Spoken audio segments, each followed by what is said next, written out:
the 1990s, a war erupted over the cyberpunk movement's identity. The battlefield? Our culture.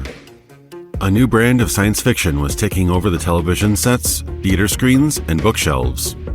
No longer were we limited to the Golden Age era works of Asimov, Heinlein, and Clarke. A new wave of rebellious, less optimistic fiction emerged. These works showed us a grim visage of a dark future.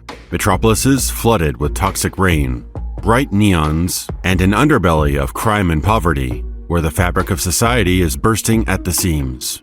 But even this new subgenre, cyberpunk, was becoming fractured. Its identity was shifting away from individual creatives, instead being shoved front and center into the mainstream by big entertainment. Newer media seemed to adopt the style of cyberpunk, but ignored its substance. The definition of cyberpunk was blurred. Academically, it was the literary movement of the 1980s that took our eyes away from the stars and turned them down toward the dismal city streets. High-tech, low-life, as it's often defined. Informally, cyberpunk has become shorthand for any dark future media, whether that's accurate or not. Definitions range from being a geek who likes industrial metal music to being an anarchist hacker, from a delusionist who thinks they are in the future to simply carrying a Logitech scanner on your belt. Cyberpunk's densest decade, with a non-stop stream of novels, films, video games, and TV shows, also saw previously unrelated media, such as The X-Files, Billy Idol, Marvel Comics, and even Batman don the cyberpunk cowl. In the 10 years since the genre was founded, the net had become a real thing. We saw the rapid deployment of many online information and commerce hubs, now used daily by billions. Cyberspace now had to be explained using domain names, email addresses, and megabytes, instead of stylish technobabble. There was a shift from the fantastic and unattainable toward the practicality of personal computers and virtual reality. The seemingly limitless possibilities of technology inspired a sort of society-wide existentialism. This movement challenged our own perception of reality. Is our world real? Or could this all be a dream or simulation created by unfathomable forces? But one thing hadn't changed. Cyberpunk was still the coolest thing around, and we got a hell of a decade of thematic entertainment and a rapidly evolving culture that we would remember for generations to come. I hope you brought your mop, 'cause you're gonna clean this up. They should have locked you up. Little forget-me-not. You're not a part-time god. You're not a part-time god. You took a full-time job. You didn't even want. You're not a part-time.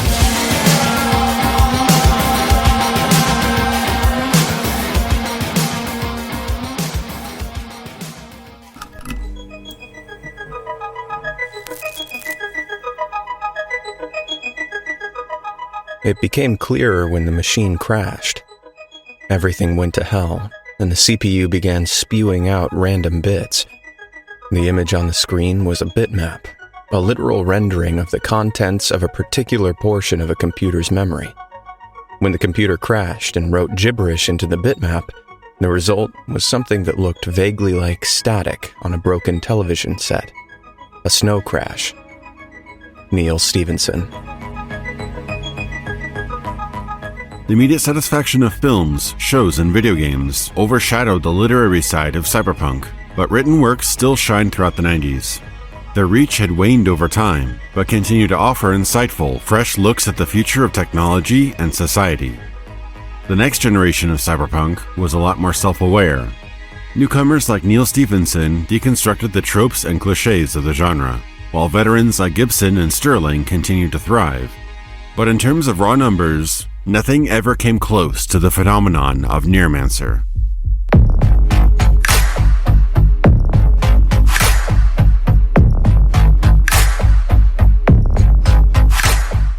Nevertheless, Stevenson would help redefine our culture with his 1992 novel, Snow Crash. a masterful story that plays both to existing cyberpunk themes and mocks the traditions of the genre. The novel thrusts you into absurdity early on.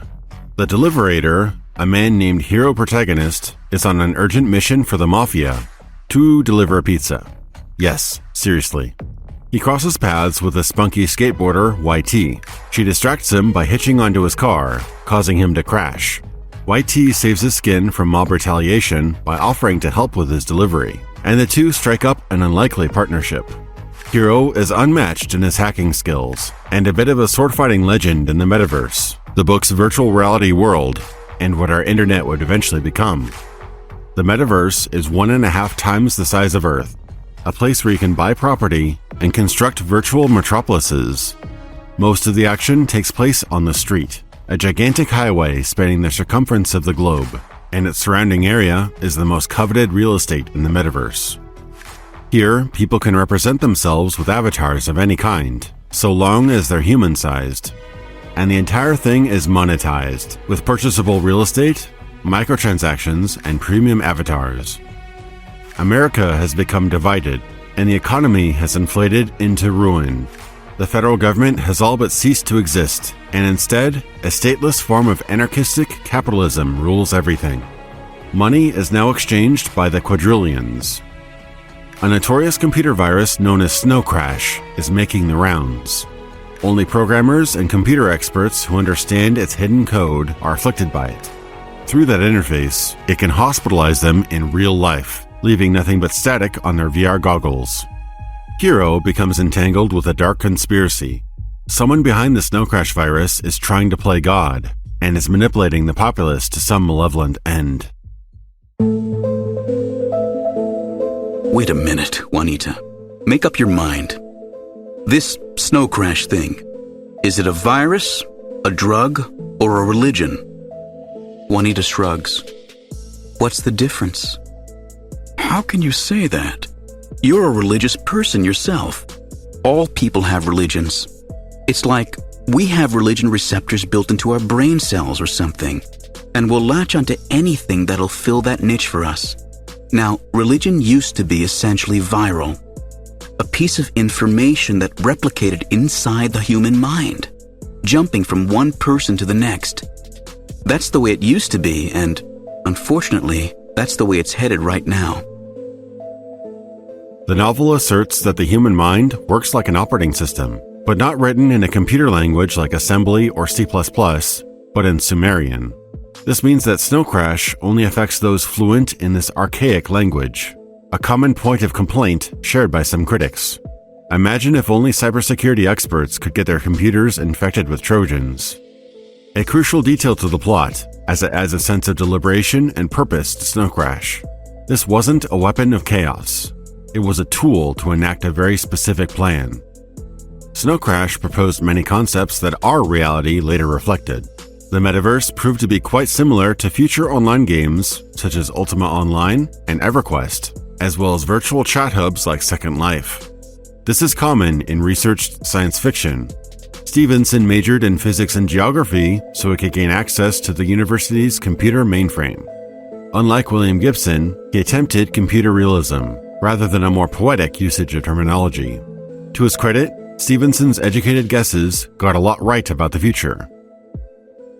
Science fiction inspires people to choose science and engineering as careers. This much is undoubtedly true, and somewhat obvious. Good science fiction supplies a plausible, fully thought-out picture of an alternate reality in which some sort of compelling innovation has taken place. A good science fiction universe has a coherence and internal logic that makes sense to scientists and engineers. Examples include Isaac Asimov's robots, Robert Heinlein's rocket ships, and William Gibson's cyberspace.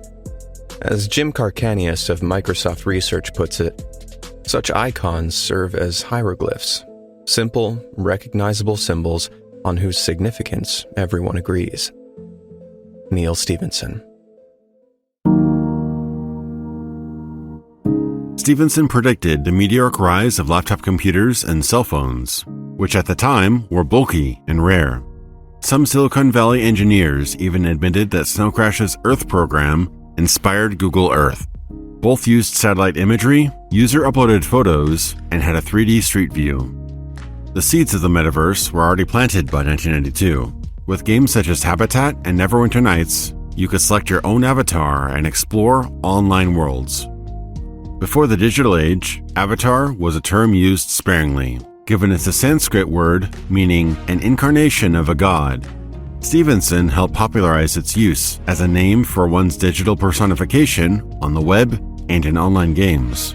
The metaverse also directly inspired many titles, such as A Mercenary and Second Life. Stevenson's vision of online gaming encouraged those who sought to bring it to life.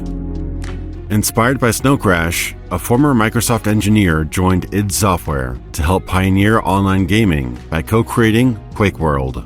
Its blisteringly fast deathmatches quickly paved the way for future online games. Quake conventions, tournaments, and an enthusiastic community directly led to the flourishing esports industry we enjoy today. Snow Crash's vivid imagination of the virtual lifestyle even influenced entire online platforms.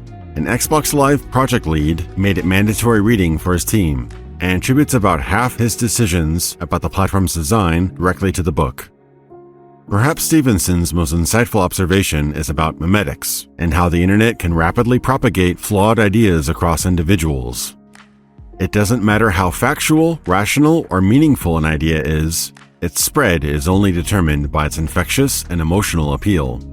Now the internet's free dissemination of information allows conspiracies, new religions, and widely accepted untruths to proliferate at fiber optic speeds.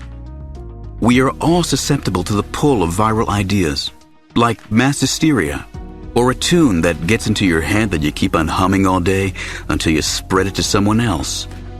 Jokes, urban legends, crackpot religions, Marxism.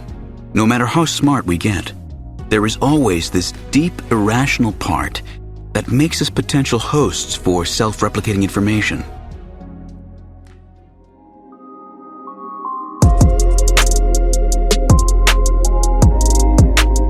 In the decade following William Gibson's acclaimed Sprawl trilogy, he wrote another series set in the decrepit San Francisco-Oakland Bay Bridge area in the aftermath of a devastating earthquake. They are all somewhat disconnected stories with a shared universe and timeline.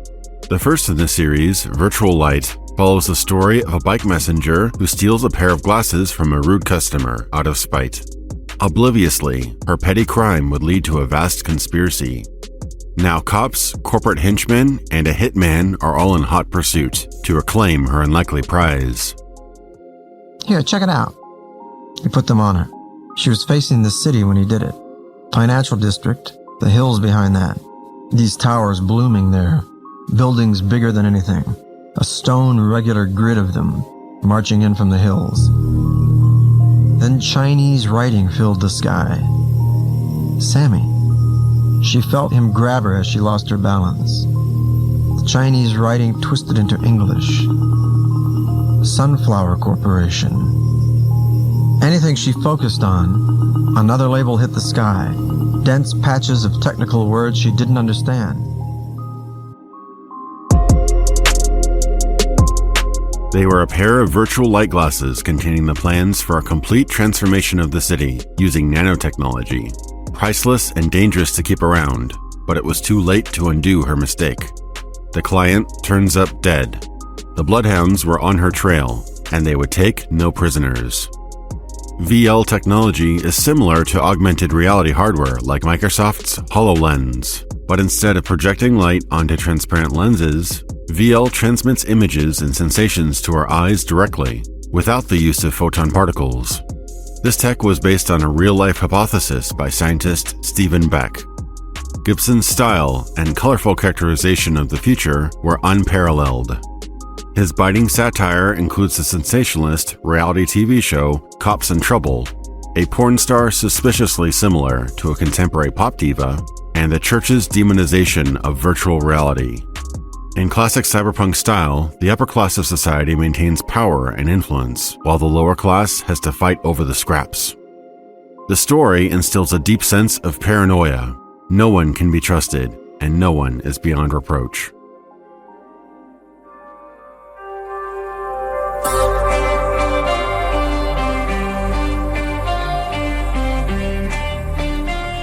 The second book in the Bridge trilogy is Idaru, a cyber detective novel about Colin Laney, a data miner, and his investigation of a rock star who vows to marry a virtual hologram pop idol.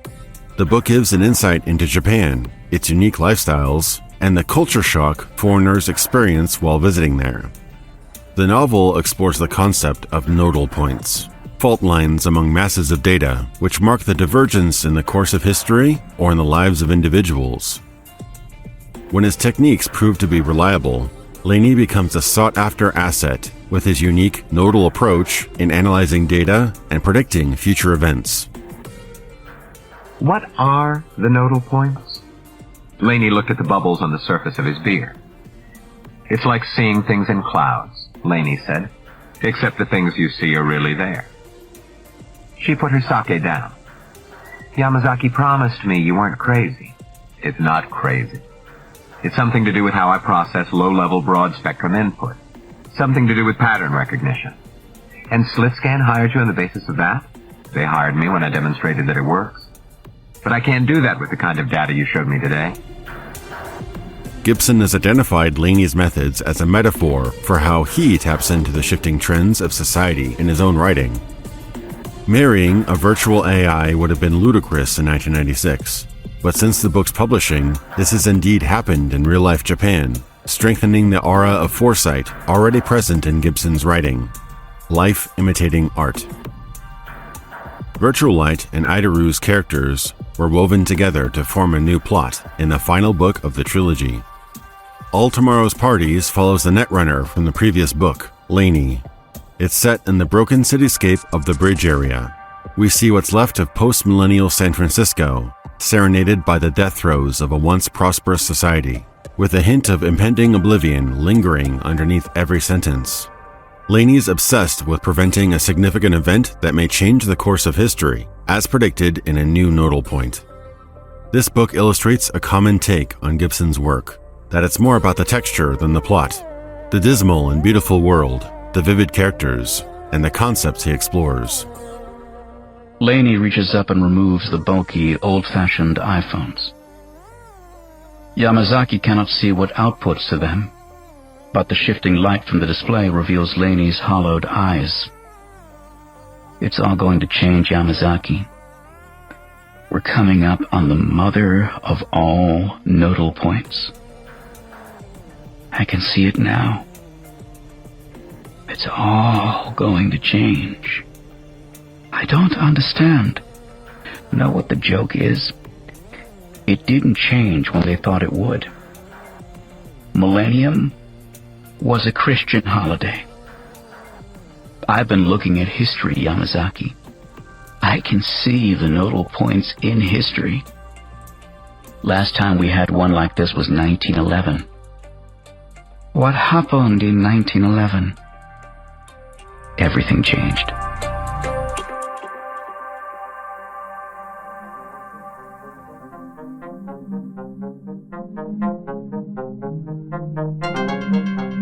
Along with the influx of cyberpunk literature, an explosion of comic books and animation was on the rise.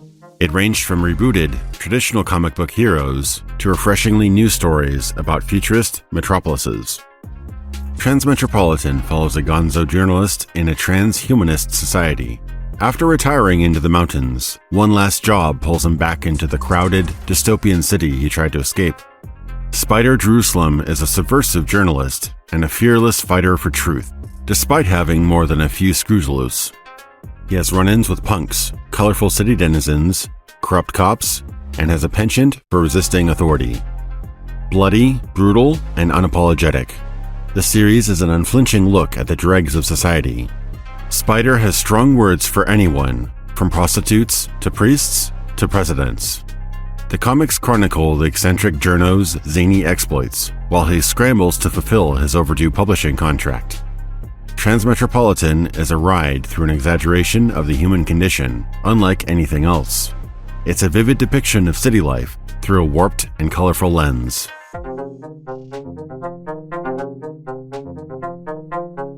Both Marvel and DC Comics would spin off their most famous series with a dark future setting, tapping into the circuits and sprawling cityscapes we had on the brain.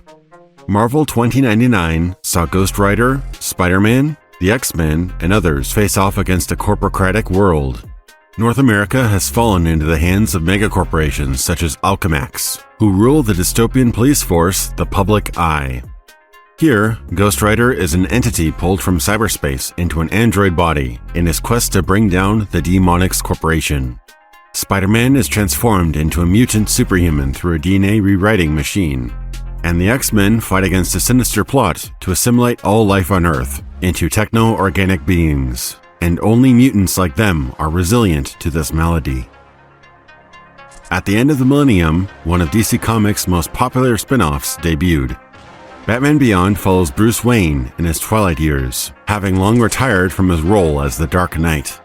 Fate leads him to mentor and train Terry McGinnis, a young protege, to use his high-tech Batman gear to bring back justice and peace to Neo Gotham.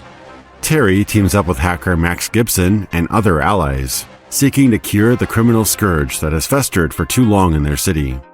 The animated series is set in the cyber age of 2039, with cyborg eco-terrorists, dangerous psychokinetics, and the descendants of Batman's old enemies. The series illuminates the fractured life of a former caped hero, and with its fresh cyberpunk setting, was hailed as one of the most inspired comic spin-offs.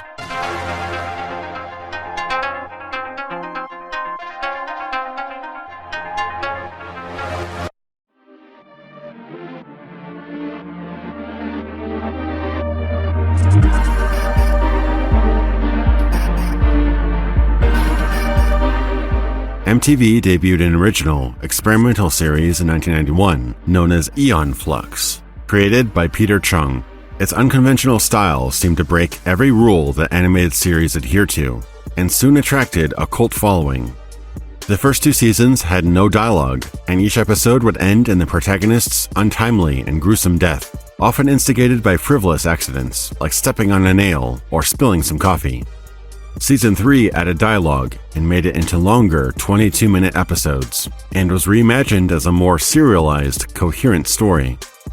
In a totalitarian society with citizens both mundane and incomprehensibly strange, the series often pits Trevor Goodchild, the self-appointed leader of the society, against a Monacan spy, Eon. At first glance, they seem to be archenemies, but their paths entwine in combat, intrigue, partnership, and occasionally lust, like the yin and yang of a morbidly beautiful alien world.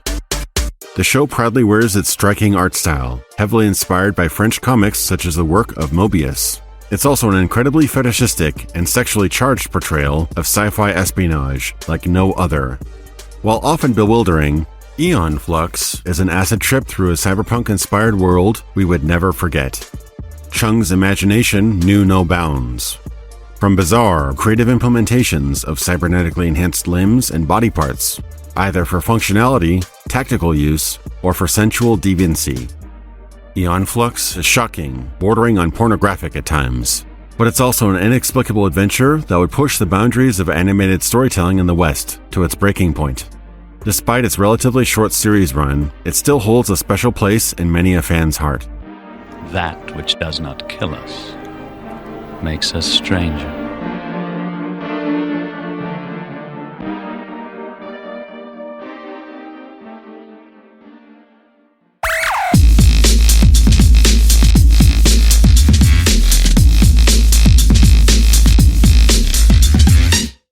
And in 1990, we saw the first really coherent attempt to demonize the computer underground, to really cook them up as a national threat and just essentially to break their backs. And it almost worked. I mean, it got a lot of awful publicity. You know, punks with computers were very painstakingly vilified by, people in positions of authority. And there was quite an extensive media campaign to, paint them up as a considerable threat. Science fiction projects present-day conditions into the future to enlighten us. If you cannot dream it, you could never build it. And the world of hacking perfectly demonstrates this ebb and flow of sci-fi and reality. Cyberpunk writers dreamed of what the denizens of cyberspace would be capable of, and how the authorities, big corps, and governments would crack down on those freedoms when their power was threatened. Hence, hackers and cyberpunk were born connected. Hacking has been around longer than most people realize. The precursors to modern hackers, known as phreakers, a contraction of phone and freak, first gained notoriety in the 1970s. The earliest phreakers were curious folks who experimented with telephones. They learned how to redirect calls and manipulate phone lines by mimicking the tones used by the phone systems. Since long-distance calls were expensive, phreakers developed rudimentary techniques to circumvent these fees. Some went above and beyond, like illegally tapping into telecommunication systems and stealing data. This led to a crackdown on phreakers and hackers in the mid-80s. Nidor fell afoul of the Bell South Corporation because some Confederates, acquaintances of his, had lifted some documents from a Bell South computer, and it was put about that they had attacked the police 911 emergency dialing system. And of course, this would have constituted a very serious crime, and you can imagine that the police looked with great disfavor on the prospect of a hacker attack on their own private phone systems. But it turned out that this was essentially a scare tactic. This purported threat was a complete phantom. The 911 system was never in any actual danger. So a quite large show trial was cooked up, and it went on, and it just collapsed in total ignominy. And represented a serious setback for the forces of cybernetic order. Phrack is the world's longest-running hacker e-zine that got early cyberpunks connected in both their message and spirit. In its early days in the 80s, it was accessed through a bulletin board system via phone lines. A year after the e-zine debuted, cyber denizens wrote the Hacker Manifesto, and infamous groups like the Legion of Doom began to make headlines. The Internet revolution took off in 1989, the year the World Wide Web was invented. With the first official web browser releasing a year later, the Internet as we know it spread like wildfire.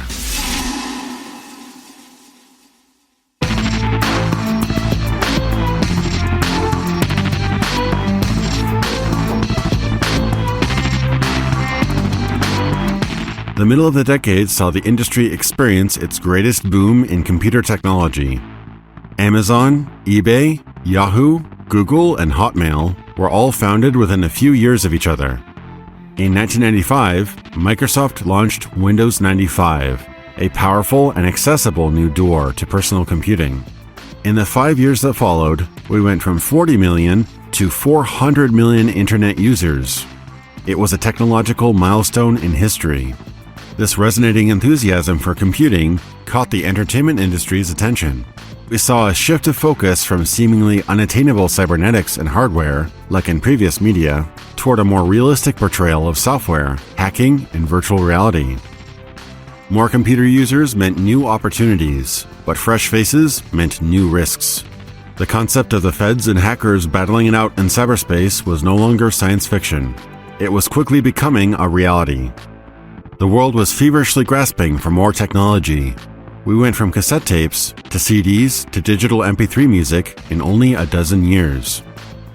Hacker culture also developed rapidly, inspiring anything from the low-level script kiddies all the way up to notorious black hats. Even amateur computer enthusiasts eagerly adopted the term hacker due to its unmistakable cool factor. And where there is hacking, there's piracy. The 90s would see rampant anti-piracy PSAs, just like the drug PSAs from the decade before. Illegally downloading cracked software, music, movies, or TV shows from the internet using peer-to-peer services like Napster, LimeWire, or Kazaa was quickly becoming vogue. The ability to copy digitally pirated goods indefinitely fostered the perception that copyrighted material was free for everyone. Corporations began to suffer losses, and even music labels and rock bands fought back in the courts, such as the landmark Metallica v. Napster case in the year 2000.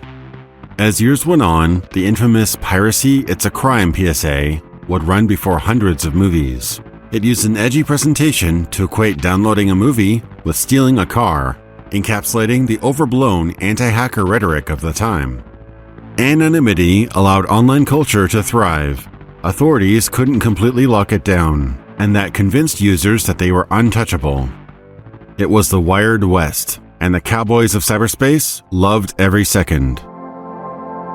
Identity had been forever changed by the internet, Formerly, it had meant who you really are, but now it meant any one of a number of persistent faces that you can present to the digital universe. Neil Stephenson.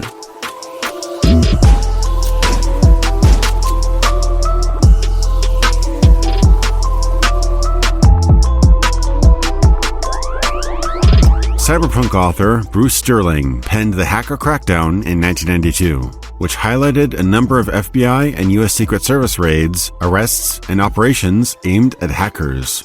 It marked a paradigm shift when law enforcement got deadly serious about cybercrime. Hackers young and old heard the feds banging at their door the country over. From harmless pranks to hacking into government servers, these cyber trespassers would face any challenge. Whether it was for fun, for clout, or for malicious purposes, these daredevil acts now had serious consequences. After being on the run from the FBI for years, Kevin Mitnick was arrested for hacking and telecommunications fraud. Around this time, the taunt, "My kung fu is stronger than yours," would quickly become a hacker catchphrase. Like many former black hats, he would go on to become a cybersecurity expert after his release. Teenage hacker Sean Parker was tracked down by the FBI over cybercrimes against a Fortune 500 company. He later co-founded Napster and helped build Facebook with Mark Zuckerberg. The Secret Service even raided a tabletop game developer working on GURPS Cyberpunk, seizing computers, manuscripts, and discs. Steve Jackson Games eventually won the case, leading to an end of these questionable anti-hacker operations. Crazy stories like these, seemingly ripped straight from sci-fi novels, sowed the seeds that would take the entertainment industry by storm. Outlandish cyberspace would give way to films mirroring real-life hackers on the World Wide Web. The same year Sterling's book was published, Sneakers released, a genuine look into penetration testing, hacking, and social engineering. The movie follows a ragtag group of hackers, freakers, technicians, and security experts. Their world is turned upside down when one of their jobs lands a black box in their laps.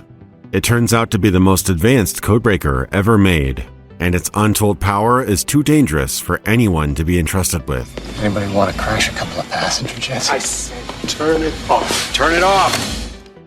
Nothing was beyond its reach, from airline jets to nuclear codes, and that lands the group into the crosshairs of the most dangerous people in the world. Despite the MacGuffin's concept being more fantastic than realistic, Sneakers applies several practical hacking techniques. Phreaking is used to obscure the group's location while calling the NSA. Common tactics like rummaging through trash for private information and using social engineering to bypass security are also demonstrated in detail. It remains one of the earlier Hollywood films to capture hacking with a level of practicality. 1995 could be dubbed the year of the hacker. Famous cybercriminals were arrested, and 3 big-budget hacking movies were released back-to-back: The Net, Hackers, and Johnny Mnemonic. The Net is a glimpse into the technology-obsessed 1990s, when modem, PC, and computer server technology seemed boundless. It explores the personal, political, and corporate dangers of the wired world. This cyber thriller shows off infectious malware that can compromise your computer by clicking a link or loading up a suspicious disk. And medical records can be falsified, leaving you to believe that you have a terminal illness. Even your prescriptions can be altered, making your next trip to the pharmacy your last. The film's opening wowed audiences with the now mundane activity of ordering a pizza online. Sandra Bullock's character is a shut-in computer nerd who only socializes online through chat and email. Unconventional at the time, this is now all too common with computer enthusiasts. Computers your life, aren't they? Yes. Perfect hiding place. What's your speciality in computers? Beta testing mostly, but pretty much anything. Just go into people's systems, you find their faults, and you fix it, that's all. What happens if they don't have any faults? Don't believe I've met one yet. The film helped drive the awe, fear, and uncertainty of computers to a fever pitch. Whether this was all feasible in the 1990s was irrelevant. The Net was a perfect diorama of where our heads were at toward the end of the millennium.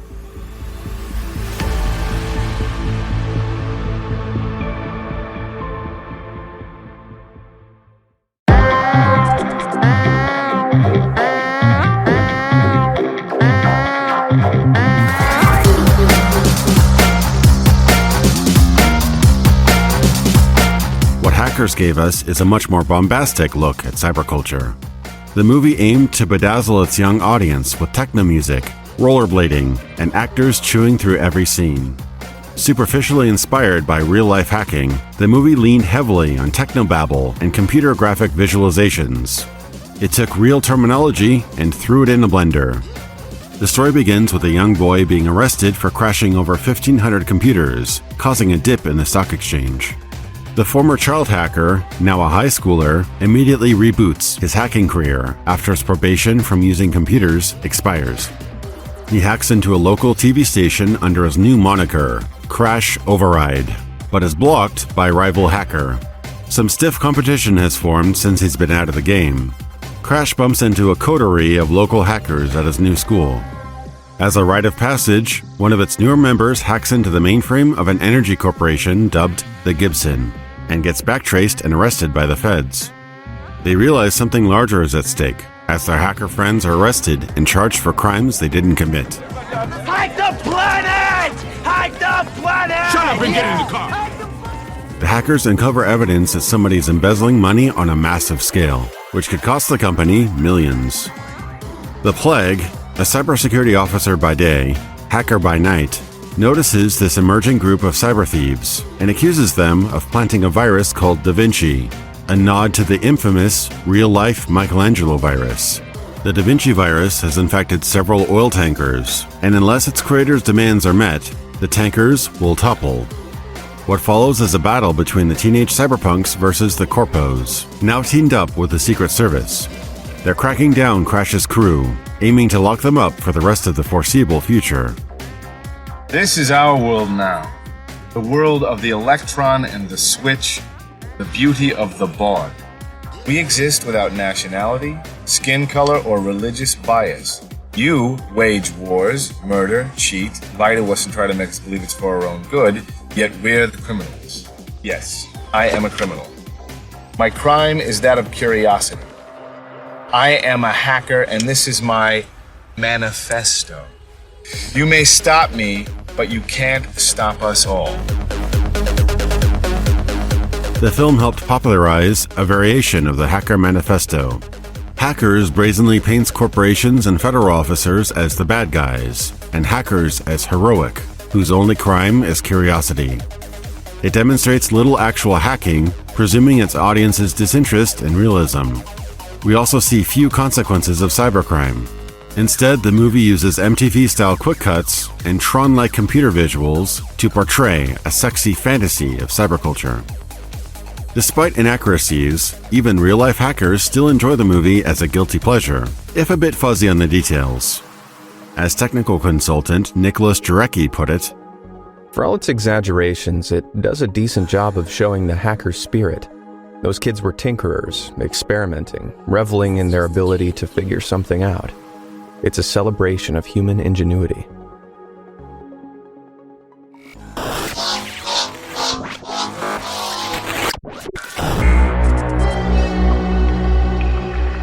Despite its widespread acclaim and sales, William Gibson's classic novel Neuromancer was having trouble making its way to the silver screen. It was stuck in development hell for decades, despite director interest and several pitches. Instead, Gibson's earlier work, Johnny Mnemonic, was adapted in 1995. What started as an indie art house project exploded into a $30 million pitch to Sony Pictures, fueled by the boom of computer technology. When Gibson himself wrote the screenplay, he had to adapt the 22-page short story into a feature-length film, essentially inventing 80% of the plot from scratch. Johnny Mnemonic follows the life of a data smuggler who gave up his childhood memories years ago for a head implant. This effectively turned his brain into a portable hard drive for discrete clients. This idea mirrors the real-life sneakernet, where people transport data storage by foot. But unlike the floppy disks or CDs of the 90s, Johnny can carry a whopping 80 gigabytes in his head, over 50 times the capacity of an average hard drive in 1995. Many may think of Gibson as a technophile, but even he admits that was never true. He wrote his earlier works on a typewriter and gradually switched to the Apple II, then to consumer-friendly MacBooks and iPads. When he modernized Johnny Mnemonic for the big screen, he had to brush up his knowledge of computer technology. I was actually able to write Neuromancer because I didn't know anything about computers. I knew literally nothing. What I did was deconstruct the poetics of the language of people who were already working in the field. I'd stand in the hotel bar at the Seattle Science Fiction Convention listening to these guys who were the first computer programmers I ever saw talk about their work. I had no idea what they were talking about, but that was the first time that I ever heard the word interface used as a verb. And I swooned. Wow, that's a verb.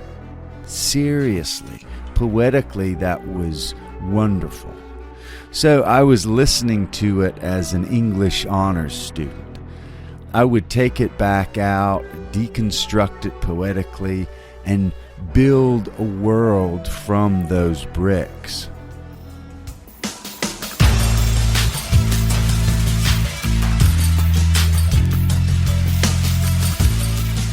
The movie updates 1980s technobabble like cyberspace to real-world terms like the internet. Johnny Mnemonic shows off surfing the internet in VR, cybernetically augmented limbs, and the villain even brandishes a monomolecular wire implant, which cuts through flesh, steel, and stone like a deadly laser whip. Actor Keanu Reeves portrays the titular character in his first of many roles in cyberpunk movies and games. A routine data running job hits a snag when Johnny's frantic and inexperienced clients ask him to download a massive 320 gigabyte package, far beyond the maximum he can safely store in his implant. Exceeding this limit will eventually kill him if not extracted quickly. Johnny reluctantly agrees, right before his clients are brutally assassinated by the Yakuza. Going from bad to worse, what follows is a high-tension chase, as cutthroat corporations, the relentless Yakuza, street gangs, and artificial intelligence, and even a cyborg preacher assassin, all want the secrets contained in Johnny's head. Slowly dying and unable to unload the data, Johnny is on the run. As customary, he doesn't know what he's carrying, but it quickly becomes apparent that if it gets into the right hands, it could change the world. NAS, right? Yeah, the black shake. Like half the people on the planet. You don't get this shit from amp jobs, that's just a myth. So what does cause it? The world causes it. This causes it. This causes it. Information overload. All the electronics around you poisoning the airwaves. But we still have all this shit, because we can't live without it. The crisis of modern society is the Black Shakes pandemic, which causes extensive neurological damage and violent seizures. The street doctors claim that signal pollution is the culprit. Human bodies are getting overloaded with digital waves, and they just can't take it. All-out riots and unrest break out between those most affected by this affliction and the elites, who can live their lives in luxury and health. Johnny Mnemonic is a cyberpunk story through and through, as penned by one of the genre's best. It hits all the right beats, scouring cyberspace, touring us through the high-rise hotels of Beijing, and the shanty fortresses of Newark, reminiscent of the decrepit bridge city that debuted in Virtual Light. The movie was bold and ambitious, dwarfing any project Gibson or the director had done before. In fact, all the moving parts, production companies, studios, and busy work became overwhelming, according to reports. The movie gets lost in its wide variety of wacky ideas and flaunts its absurdity on its sleeve. This makes it difficult to take seriously at times, but there's still a lot to love in Johnny Mnemonic. It's old-school cyberpunk, beloved by many due to its earnest visualization of Gibson's world. Hit me.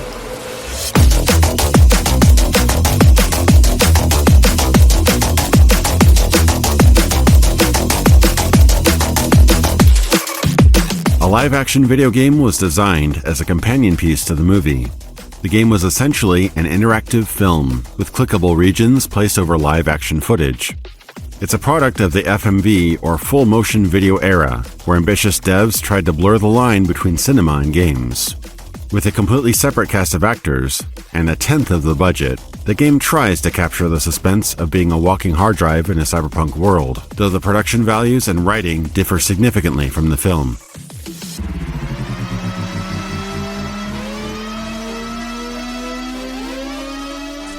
Sadly, the second film adaptation of Gibson's work lacked the impact or production value of the first. It netted some great acting talent with Christopher Walken and Willem Dafoe, but its slim budget, scarcity of footage, and disjointed editing made for a muddled experience. New Rose Hotel feels like a movie made in the editing room. It was also based on an Omni magazine short story, but one only half the length of Johnny Mnemonic. The film is a patchwork of disconnected scenes spliced with stock footage and B-roll, with an art house, grungy style of editing. The story is about two American headhunters using a Shinjuku girl to lure Hiroshi, a brilliant engineer, away from his current position toward a rival corporation. They promise this small-time call girl an early retirement for the job, and the headhunters will walk away with a cool $100 million. But in the cutthroat world of corporate warfare, things aren't always as they appear.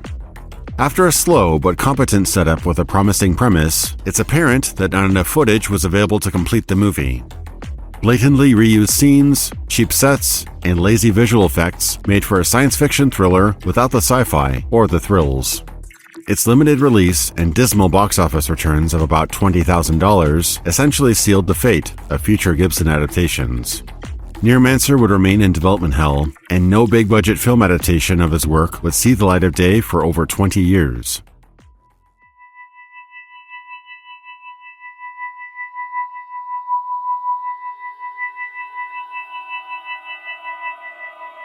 Japanese animated features embraced hacker culture as well. Anime was diversifying in the 1990s, from Cowboy Bebop to Neon Genesis Evangelion, from Ghost in the Shell to Serial Experiments Lain. The latter, as the title suggests, was highly experimental. There are frequent title cards, almost like a silent film, strewn throughout the anime. Metaphorical visuals and a fractured narrative challenge viewers to decode the storyline's true nature. Enter Lane Iwakura, a seemingly unexceptional schoolgirl who dives into a web of cyberculture, deceit, mystery, and transhumanism. Her entire school is receiving emails that send chills down their spines. These messages are from a classmate who ended her life a week before. Who is sending them, and why did she kill herself? And what connection does Lane have to this victim? Lane becomes obsessed with The Wired, an online system similar to our internet, which hosts your typical online chats, but also has reality warping VR, which tantalizes the characters in the show. Students hear whispers of those who have renounced all things physical, who now exist solely as pure code, worshipped as gods of the Wired by a devoted user base. As her world begins to unravel, Lane experiences lapses in time. As she delves deeper into the Wired, her life, friends, and social activities fade away. She has waking nightmares, drug-like hallucinations of blood and paranoia, haunting visions of ever-changing faces, and men in black, lurking behind corners. Lane often hangs out at a hacker den nightclub called Siberia, a likely nod to Douglas Rushkoff's book about early internet culture. At the club, an anti-Wired terrorist commits a brutal murder right in front of Lane and her friends, suggesting there's more to this online world than it appears. Some cite that Serial Experiments Lain was inspired in part by the 8-circuit model of consciousness proposed by Dr. Timothy Leary, a hypothesis that compares human drives, the brain, and bodily functions to computer circuits. Leary was infamous for his controversial ideas, his love of LSD, and his connections to science fiction writers such as Gibson. The show is remarkably atmospheric, with long sequences where you can hear only the hums and whines of power lines that sprawl over the city like a prison of wires, threatening to envelop its inhabitants. Predictive for 1998, the series notes how internet-driven obsession and addiction could affect its users. It also speaks to the complete transplantation of the consciousness from the flesh to the digital world entirely, in a relatable and chilling setting.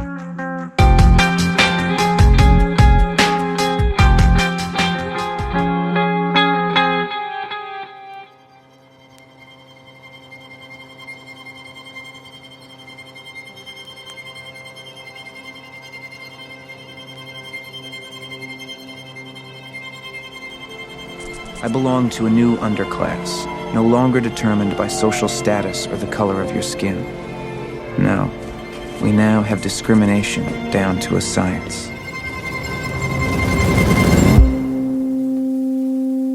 We would also see creative works explore the idea of hacking biology instead of circuitry. As designer baby studies became more prominent in the 90s, Truman Show screenwriter Andrew Niccol wrote and directed a profound biopunk film that explores the evolution of prejudice, genetic inequality, and the human spirit. Biopunk is often defined as an offshoot of cyberpunk, but instead of dealing with cybernetics, it focuses on synthetic organics, biotechnology, DNA manipulation, and their effects on society. Gattaca is a 1997 film about Vincent Freeman, a natural-born man who was conceived without genetic intervention. During his birth, it's declared that he has a degenerative heart condition that would kill him in his 30s. Nearsighted, imperfect, and frail, he is an invalid, unfit for higher positions in a world that now discriminates by genes. Exclusive clubs, employers, and even the dating pool now discriminate on the basis of your DNA. Vincent is always playing second fiddle to his younger brother, who had his genes perfected before birth. Taller, stronger, healthier, and able to achieve the things that Vincent could never hope to. His one goal is to join Gattaca Aerospace Corporation and take part in the upcoming mission to Titan, but he's hit his employment ceiling as a janitor.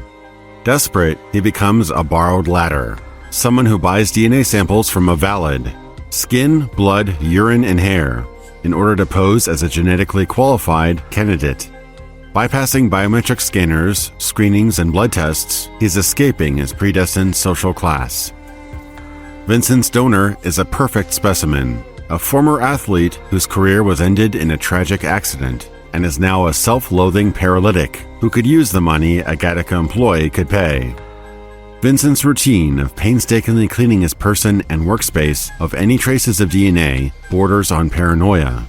He also plants fake samples of hair and skin to further throw off inspectors. But when a brutal murder occurs at his workplace, everything could come crashing down. The Hoovers start collecting DNA evidence from all over Gattaca and interrogate those with a motive to kill or secrets to hide. Their nickname is Wordplay, a combo of the notorious FBI director and the vacuum cleaner brand. Part feature noir, part dystopian drama, Gattaca examines a world where eugenics is king, and merit is an afterthought. James Hughes would later criticize Gattaca in his book Citizen Cyborg for fear-mongering about legitimate health requirements for astronauts. And 11 years after Gattaca released, the Genetic Information Non-Discrimination Act of 2008 regulated testing and discrimination based on genetics, as the film predicted would happen on paper. But as Gattaca's opening monologue warned, My father was right. It didn't matter how much I lied on my resume. My real resume was in my cells. Of course, it's illegal to discriminate. Genoism, it's called. But no one takes the laws seriously. Despite its grim and sobering themes, the film also evokes an inspirational message. There is no gene for the human spirit.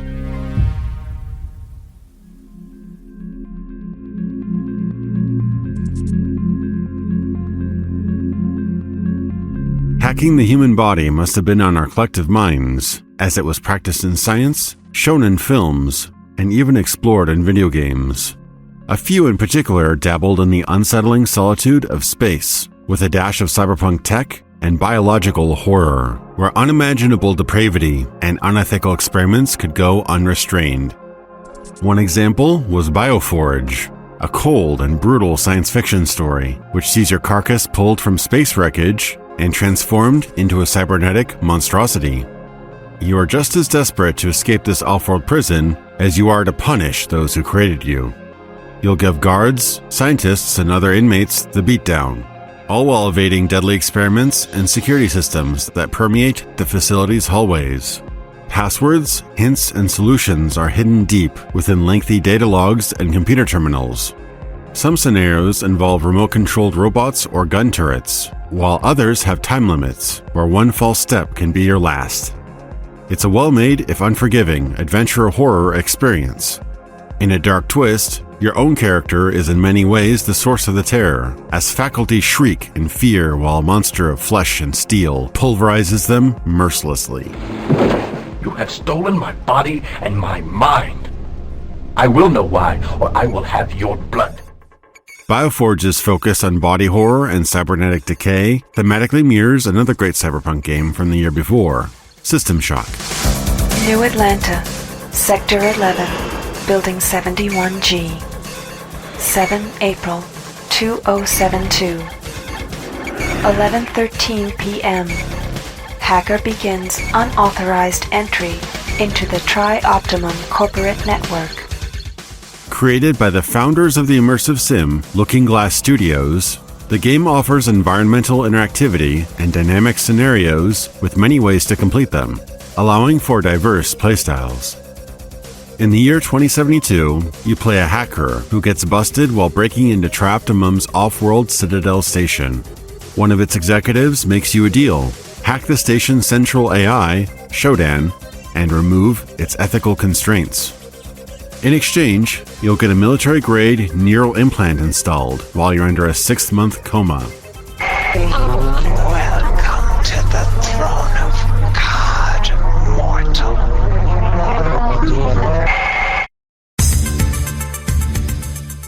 You awaken to learn that Shodan reprogrammed the androids on board to be hostile, and the crew have either been murdered or have been mutated into twisted husks, who now worship their newfound dark goddess.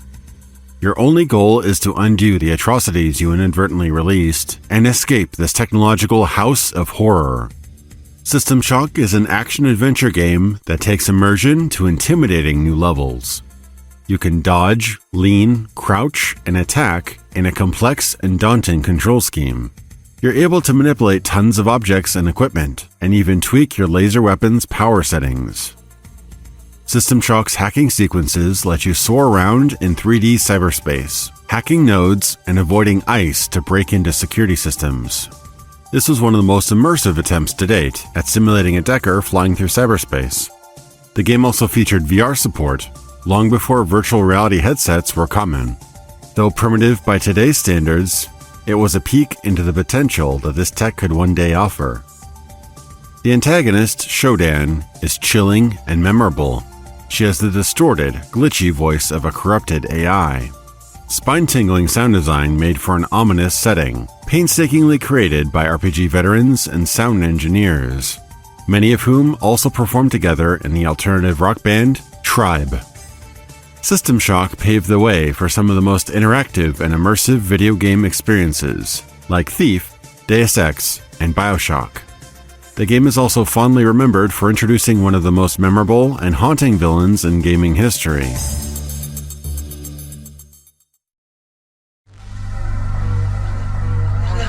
Look at you, hacker.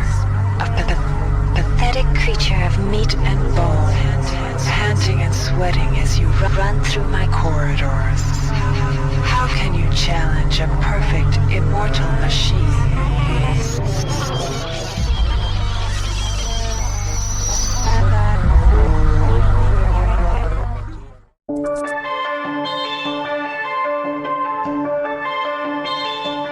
System Shock 2 was an improvement in almost every respect. The sequel used the engine developed for Thief the Dark Project. 5 years of technological progress brought fully 3D modeled graphics, better gun handling, and improved stealth gameplay. System Shock 2 is more graphic and terrifying than the original.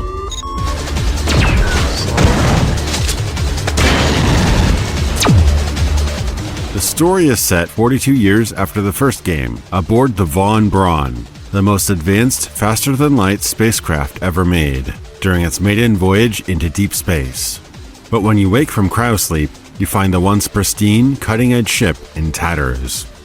The crew is mostly dead, missing, or worse, turned into disturbing hybrids of human, mutant, and machine. You'll shudder as you hear them talking amongst themselves, lurking around corners, and sneaking up on you when you least expect it.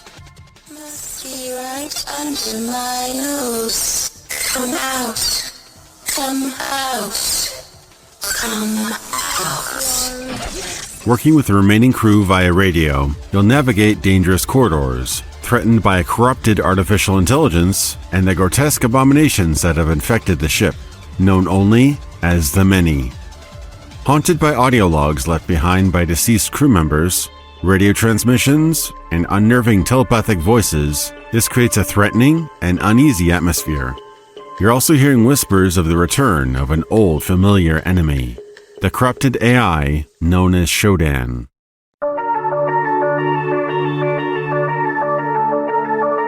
After the tutorial, you can emulate your career path, such as off-world mining, military training, and life choices.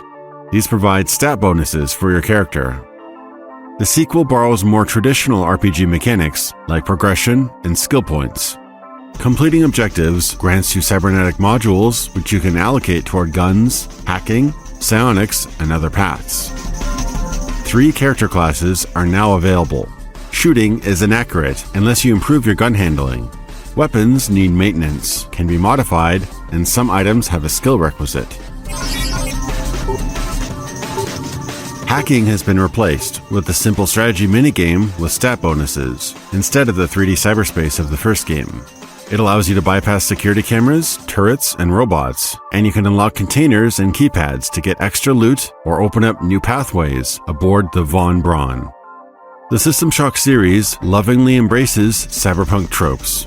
Ice picks bypass security systems, you can augment yourself with cybernetic implants, and a rogue artificial intelligence is a threat that looms over everything.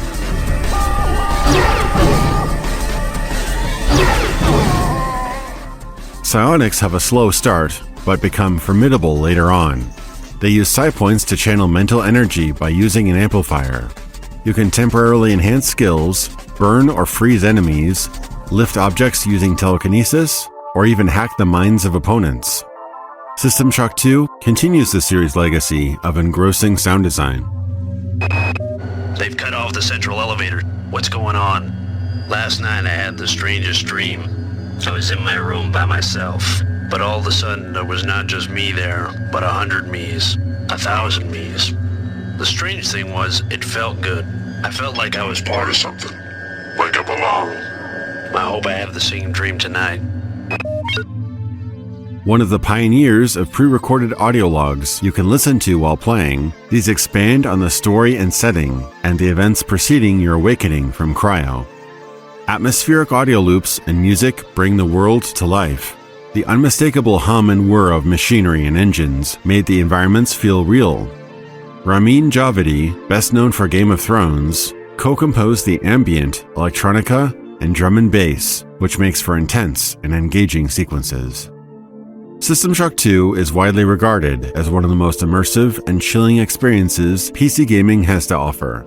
In spite of disappointing launch sales, the game has become a cult classic, influencing numerous franchises due to its unique design and player freedom. With only a few short years of evolution, they've been able to conquer this starship, mankind's mightiest creation. Where were we after 40 years of evolution? What swamp were we swimming around in, single-celled and mindless? What if Shodan's creations are superior to us? What will they become in 1 million years, in 10 million years? What's clear is that Shodan shouldn't be allowed to play God. She's far too good at it.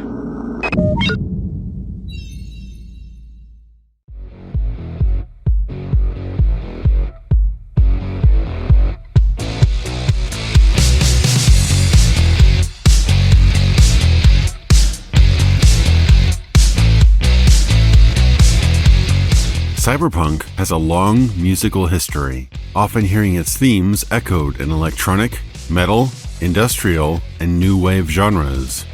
The movement owes a lot of its look, sound, energy, and feel to the punk rock and heavy metal scenes. Black leather, metal piercings, wild hairstyles, and a middle finger firmly extended toward authority. Perhaps nothing better encapsulated the classic cyberpunk aesthetic than the world-renowned heavy metal magazine. Its famous covers guest-starred cyborgs, punks walking the ruined city streets, circuits, and cybernetics. Both beautiful and corrupted, inspirational, and even a bit pornographic, the sci-fi visuals in heavy metal were like the pretty streetworker of cyberpunk, contrasting its glamorous neon and chrome with its seedy underbelly. Future authors such as Gibson absorbed this fertile imagery while sculpting their intricate stories, characters, and rich histories.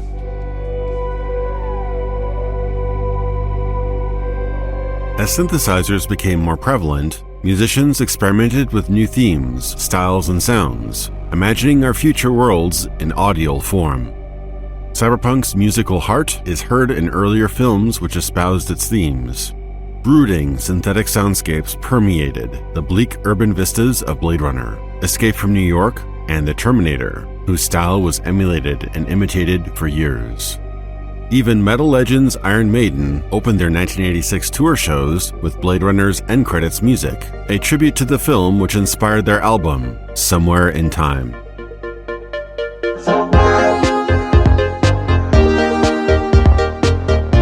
German electronic quartet Kraftwerk were synthesizer pioneers of the 1970s. They famously imitated robots on stage, and their lyrics evoked humanity's growing dependence on technology. Simple yet dreamy rhythms and retro-futuristic fashion made for an experience that is still popular today.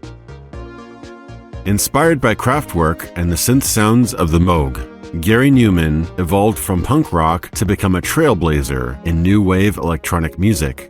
Most known for his upbeat synth-pop hit, Cars, that high-energy sound obscured a darker voice underneath.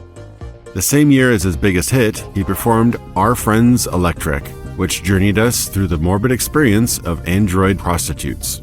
Directly inspired by Philip K. Dick's fiction, especially his seminal work, Do Androids Dream of Electric Sheep, 3 years before it would be adapted to the big screen as Blade Runner. Over the decades, Newman and his musical disciples would evolve the sound into darker, more experimental tones. 9 Inch Nails clutched at the aching, angsty heart of 1990s youth, with their rage-filled, animalistic vocals mixed with computer-bred melodies. Its creator, Trent Reznor, harnessed his background in synthesizers and jazz music, but added mechanical noise and sinister lyrics with his debut album, Pretty Hate Machine. Industrial rock and electronica often embraced nihilism, sounding like the primal drives itching at the back of every person's head, set against the squealing cogs of the great machine of civilization. Head Like a Hole's striking music video shows a mechanical head with gears, rotors, and circuits. A man struggles while hanging, entwined by wires, while Reznor screams about the worship of the almighty dollar and our masochistic urge to accumulate it.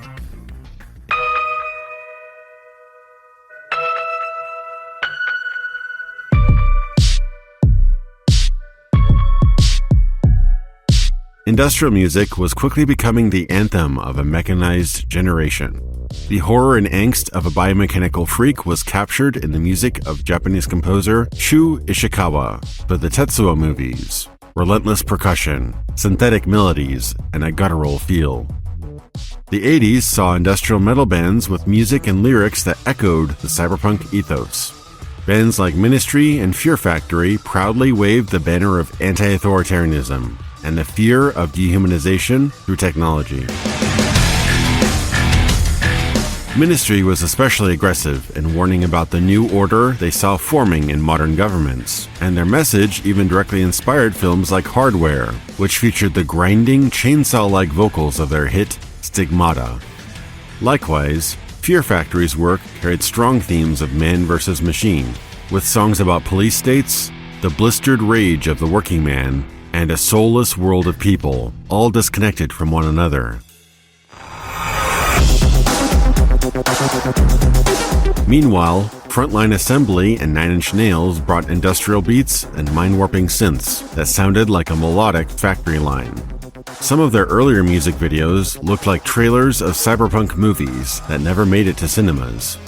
Frontline Assembly's music speaks of machines, cybernetics, and resistance against a despotic authority, while 9 Inch Nails' lyrics were debaucherous, shocking, but incredibly human, touching on the uncomfortable topics and bestial urges that drive us all. It was the textbook definition of cybernetics in musical form, man interfacing with machines.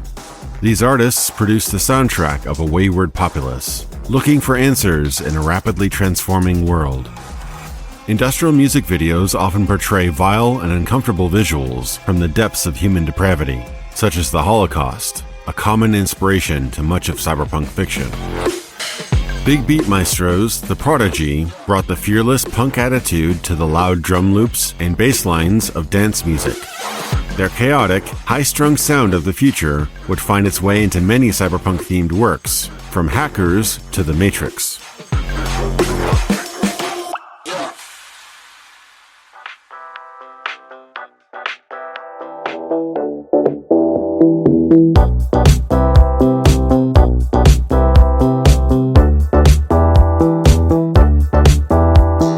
Later in the decade, electronic duo Daft Punk drenched their act in the colorful style of androids, technology, and robotics. They popularized the trend of wearing signature helmets instead of showing their faces. Their lavish costumes and stage performances were heavily inspired by Tron, classic sci-fi films, and Sid Mead's concept artwork.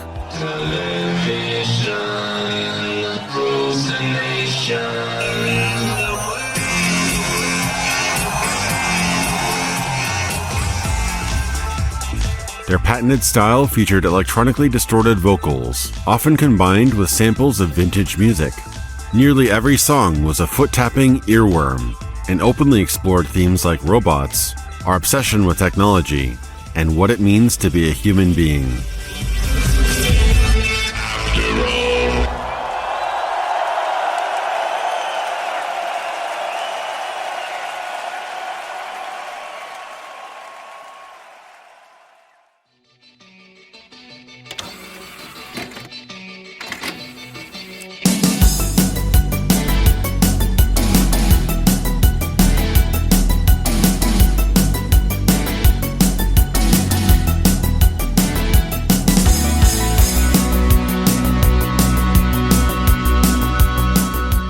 Even newcomers to cyberpunk culture adopted it as their own. Punk rock legend Billy Idol did a deep dive into internet culture and the sci-fi literature of the 80s. To capture the spirit of the movement, he talked with experts on cyberculture, Usenet groups, and some of the oldest online communities. Neuromancer, movies like The Lawnmower Man, and The Computer Age heavily inspired 1993's Cyberpunk, Billy's experimental comeback album.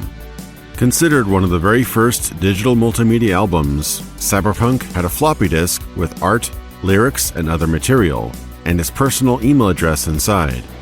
The song Shock to the System was released as a single and a music video, which portrayed Billy transforming into a grotesque cyborg, set against urban unrest and a despotic police force, encapsulating the rebellious and angsty heart of the 90s.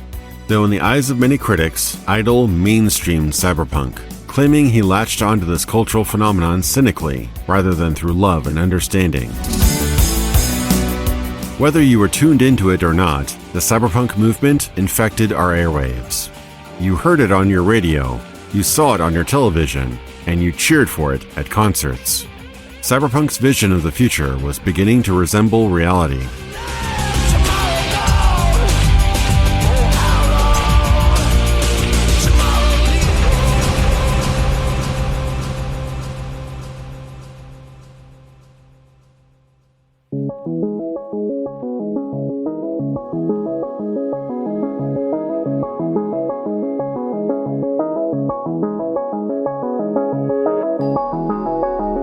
The girl with the gloves and the goggles and her hair being blown back beautifully by the experience she was having under the goggles.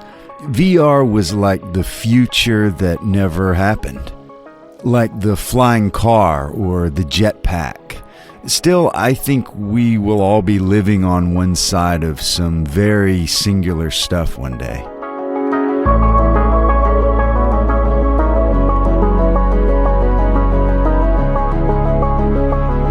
Entertainment and media would herald virtual reality as the way we would interface with computers in the future. Clunky hardware like keyboards and mice seemed like a stepping stone on the path to launching headfirst into cyberspace, just as we had witnessed in the media of the 1980s, such as Tron, Brainstorm, and even The Twilight Zone. As computer graphics technology marched steadily into the millennium, the desire to go beyond flat screens into lifelike 3D worlds by way of virtual reality was growing at a breakneck pace. As the looming threat of the dot-com bubble grew ever closer to bursting, millions were invested in hardware and software companies by those itching to get a slice of that future tech pie. Huge gains were made with real-life VR tech in the late 80s and 90s. Using this technology in first-person experiences and flight sims showed great promise, but it was limited to tech demos with few practical applications. VPL's Data Glove, iPhones, and Data Suit were the first VR products available to consumers, but they didn't catch on with the masses. Unfortunately, the tech just wasn't there yet. None were more disappointed by this than video game giant Nintendo, who jumped onto the VR bandwagon with the Virtual Boy project in 1995. This was their second attempt at breaking the two-dimensional barrier of gaming. Their first attempt was in 1987 with the Famicom 3D system, which used alternating images and active shutter glasses to imitate depth to the human eye. There was a lot of potential with the Virtual Boy's promise of 3D gaming, but too much was sacrificed on the road to a compact, all-in-one console with dual-screen goggles. Red monochrome graphics, neck and eye strain, no motion tracking, and poor game implementation made this pseudo-VR headset defunct within a year of release. We didn't know as much about simulator sickness back then, and the HD screens and refresh rates needed to trick our eyes into believing in these false worlds were simply out of our grasp. However, that didn't stop Hollywood from embracing virtual reality with open arms. VR showed up in films and TV superficially as a flashy, high-tech gimmick. A welcome surprise, but until later in the decade, the concept of virtual reality had not gotten the more serious examination it deserved. Most media put VR into their stories for flavor rather than substance. They often bit off more than their budget or production allowed them to chew. Early CGI and styrofoam props couldn't hold up the grand ideas of Tech War, VR5, and arcade.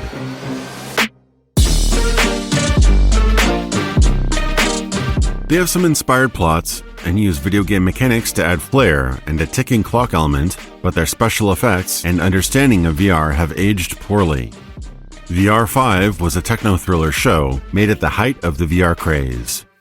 Sydney Bloom, a tech-savvy fiber optic specialist, invents unique virtual reality gear which can tap into anyone's subconscious at the dial of a phone call. Through shared sessions that only she remembers, Sydney makes new friends and can now speak with her catatonic mother for the first time in years. Each session happens in a snap in real time, but can last for minutes or hours on the inside until Sydney finds the exit key. A bad trip can even land you in a coma, and things turn deadly when she ventures into the mind of a killer by accident. This attracts the attention of the shadowy organizations researching the true potential of this VR phenomenon. VR5 imagines virtual reality as a doorway to another dimension, rather than a human-constructed simulation. So while the show is light on realism, it captures the sense of potential surrounding VR that swooned audiences at the time. Star Trek's first captain, William Shatner, worked with a ghostwriter to create several novels known as the Tech War series in the 80s and 90s. These books imagined a drug-like virtual reality experience, illegally traded via microchips called tech. The story follows a cop who's framed and sentenced to suspended animation for dealing tech. A sudden, early release has got him searching for answers. Star Trek's successful revival show likely boosted Shatner's books into the mainstream, turning into a full transmedia franchise. Comic books, multiple movies, a TV series, and even a first-person shooter tie-in game. Unfortunately, this franchise's ambition overshot its demand. The premiere episode was seen by millions and broke records, but its viewership quickly dwindled, and the show was canceled even before all its episodes had aired.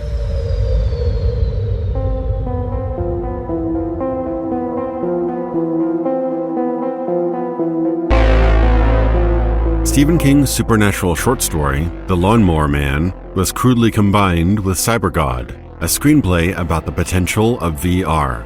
This was an attempt to draw in a bigger audience, but was against both the screenwriter and author's wishes. King later sued the studio over the debacle. The Lawnmower Man is perhaps most famous for its visualization of VR. A pre-James Bond, Pierce Brosnan plays Dr. Angelo, a brilliant scientist on the verge of a breakthrough cure for cognitive disability. His pet project is put on the chopping block after his animal test subject dies in a bloody escape attempt. In desperation, Dr. Angelo goes off the books and takes his research to the outside world. He attempts the impossible, to cure the local landscaper, Job, of his simple mind. Through experimental drugs and hypnotic VR experiences, Job slowly transforms from the village idiot into a mature and intelligent adult. But things take a turn for the worse as the treatment proves too effective. Inexplicably, Job develops telekinesis, superhuman intelligence, and becomes dangerously ambitious. He believes he's a god and seeks to punish those who wronged him. Virtual reality is not just a simulation. It's a whole other world, a new electric dimension. Like Frankenstein, Dr. Angelo must confront a villain of his own creation before Job can transcend to a purely digital being and conquer the world through cyberspace.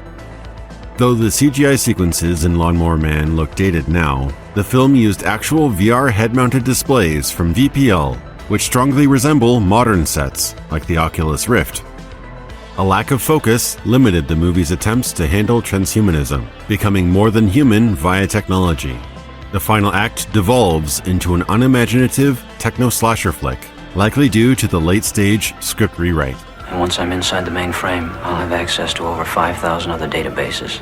And from those 5,000, I can reach out again and again and again, eventually inhabiting the entire planetary network. By the year 2001, there won't be a person on this planet who isn't hooked into it. And hooked into me. A straight-to-video sequel with a completely new cast and crew released in 1996 and was universally panned. Matt Frewer, of Max Headroom fame, replaced Jeff Fahey as Job, the villainous god of cyberspace returning from the original. Lawnmower Man 2 Beyond Cyberspace is a whirlwind of delirium. A Mad Maxian troop of children and a professor take on Job in a virtual war.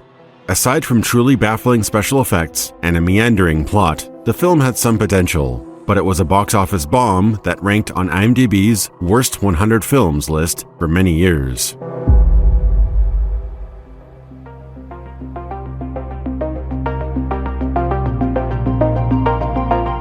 Inspired by the awestruck response to serials like Twin Peaks, the now obscure Wild Palms was created by Bruce Wagner, who based it on his comic of the same name.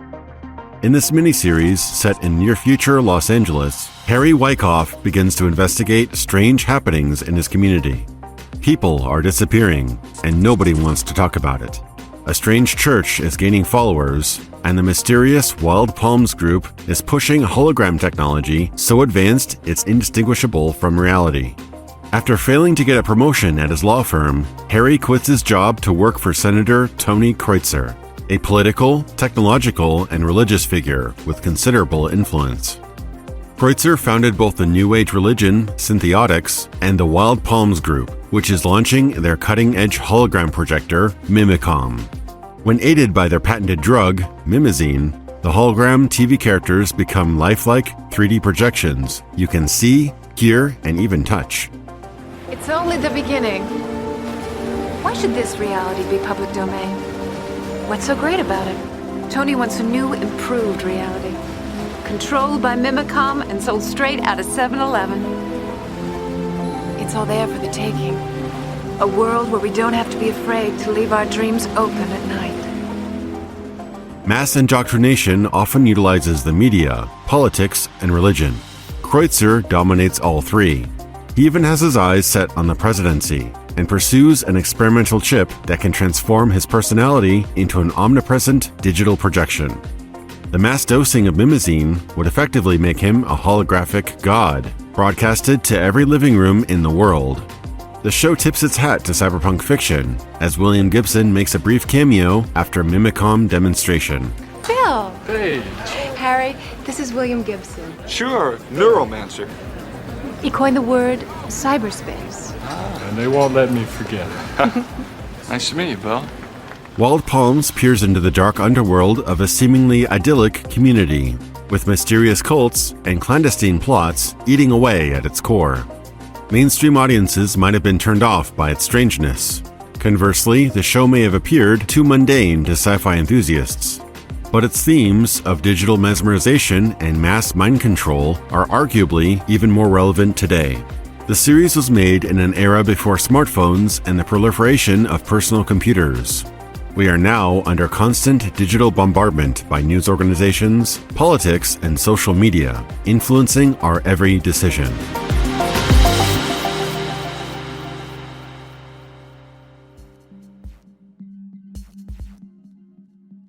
Virtuosity stars Denzel Washington as Barnes, a disgraced former cop. His pursuit of a serial killer who murdered his family led to a deadly accident and a life sentence. Barnes is one of many participants in a trial VR training program, which pits him against a devious AI, played by Russell Crowe. SID 6.7 was pieced together from the minds of the worst serial killers in history, used as the ultimate villain in these training sessions. The latest trial proved deadly when SID found a way to kill its human users, and only Barnes survived. Facing cancellation, SID's designer releases the AI into the real world with an android body. Then all hell breaks loose. The synthetic body can harvest nearby glass particles to repair its silicon fibers, making SID practically invulnerable. As the only expert on this deadly new foe, Barnes is recruited out of desperation to track down and destroy SID. The city is brought to its knees by a power-hungry, sadistic immortal who loves the spotlight. We have a symphony to compose.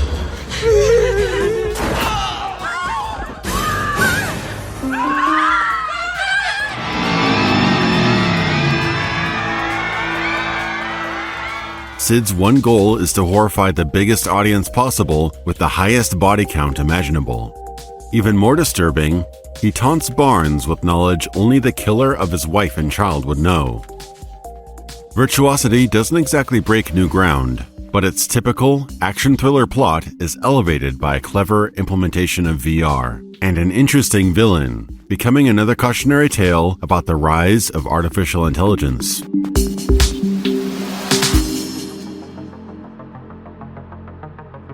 Have you ever jacked in?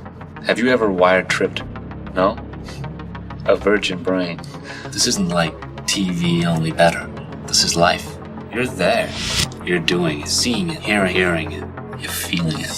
It's about the stuff that you can't have, right? Like running into a liquor store with a 357 Magnum in your hand, feeling the adrenaline pumping through your veins. I can make it happen. I can get you anything you want. You just have to talk to me. Talk to me. Talk to me. Talk to me. I'm your priest. I'm your shrink. I'm your main connection to the switchboard of souls. I'm the magic man. The Santa Claus of the subconscious. You say it. You even think it. You can have it.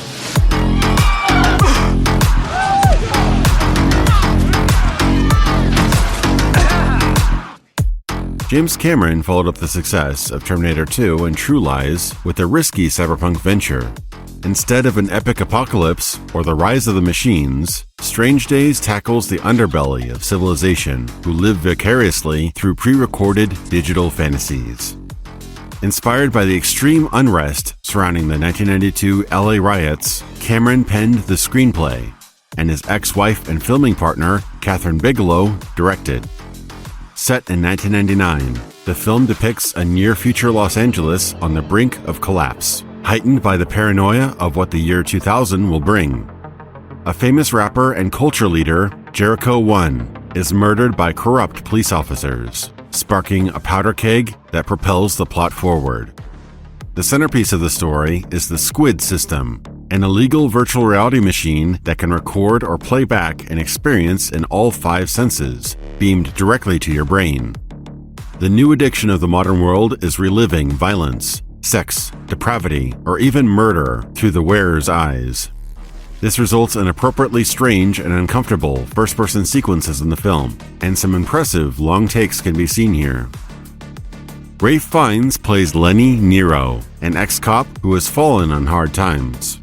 He's now a squid dealer who brokers discs of questionable content like a drug pusher. After a selfless gift allows Lenny's disabled friend to experience running along the beach again, we see the good that's still in this flawed man, but he's stuck in the past. Lenny lives in the memories of his ex-girlfriend and previous life, as revived by the squid player, and he can't move on. This is your life! Right here, right now! It's real time! You hear me? Real time! Time to get real, not playback. You understand me? Memories were meant to fade, Lenny. They're designed that way for a reason. Lenny is being tormented by squid recordings of murder and threats, sent by someone who seems to be directly connected to the assassination that threatens to tear our society apart. Finding this demented mind before the whole city comes crashing down is the ticking time bomb that only Lenny and his trusted friends can defuse. Strange Days is a profound sci-fi thriller, but light on action, and wasn't a shoo-in for success. Despite earning a rare perfect score from Roger Ebert, the film was box office poison. T2 and True Lies raked in nearly $1 billion combined, yet Strange Days hustled less than $8 million, a fifth of their budget. The film's message of living in the present instead of toiling in replays of the past has become more relevant now with modern technology than it was in 1995. It has also been echoed in many works since, including the hit British anthology series Black Mirror.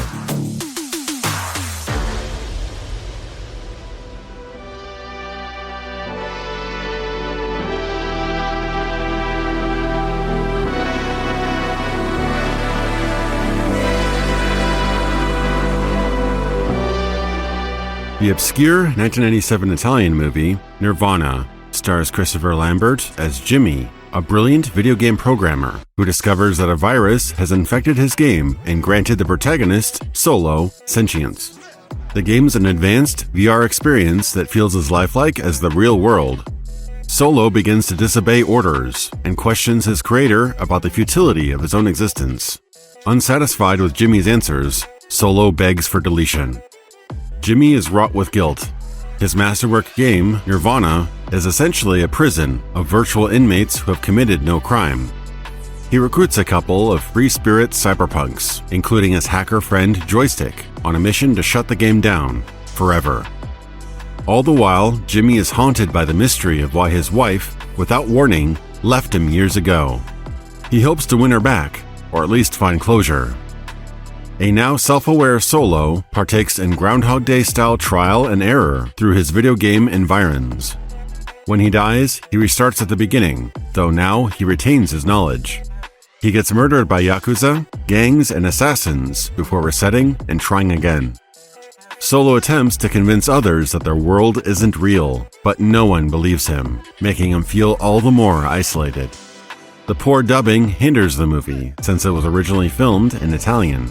The film's cyberpunk look was colorful and imaginative, but it was constrained by a limited budget. Nirvana portrays optic, head, and other cyberware in impressive and sometimes stomach-churning realism.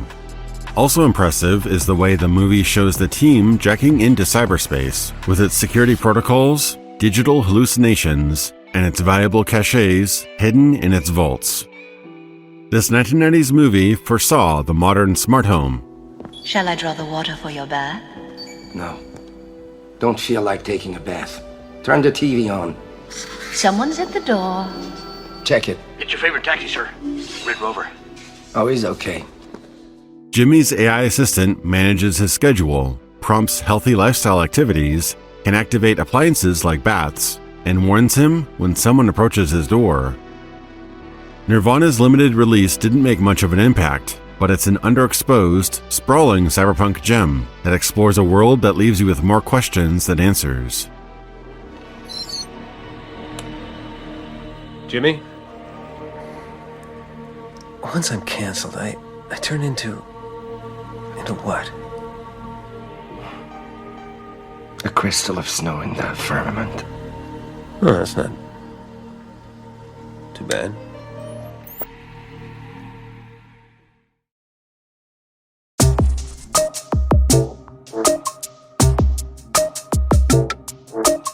Cyberpunk's innate appeal led it to surface in unrelated franchises. The sci-fi phenomenon, The X-Files, managed to top the TV charts of the late 90s, a decade dominated by sitcoms, sports, and ER.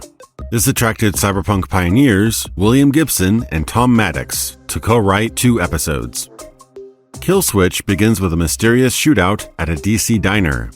As the investigation unfolds, agents Mulder and Scully discover it was all a setup to kill a Silicon Valley AI genius hiding there. As they follow the clues found on the dead man's CD, an elusive hacker is using satellite weapons, surveillance, and backdoor access to hunt them down. Even more unnerving is the thought that this mysterious cyber assassin may not even be human. It's actually a secret state-of-the-art AI in a remote location connected to a powerful 45 megabit internet line, over 1,000 times faster than the average in 1998. Kill Switch spread the word of VR, cyberspace, and transcending consciousness into a digital form to more casual audiences, despite the breakneck pace of a 45-minute episode.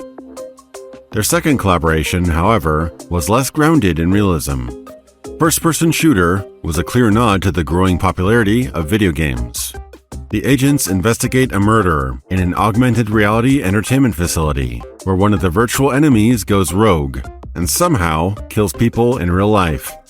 Far from the best X-Files episode, flashy special effects made it one of the most expensive. First-person shooter's dismal reception closed the door on any future collaboration with Gibson. While the world clamored for VR goggles and data suits to take over our lives, mice, keyboards, and monitors were too cheap and accessible to be replaced. You don't need full-body immersion to write emails or fill out spreadsheets. Practicality won the day, and VR took a long breather before making a big comeback in the 2010s. Cyberpunk fiction pivoted as the end of the decade neared, from bulky VR headgear showing us immersive virtual worlds to considering how we might already be living in one. The scary thing was, these theories about a simulated universe weren't as far-fetched as they might seem.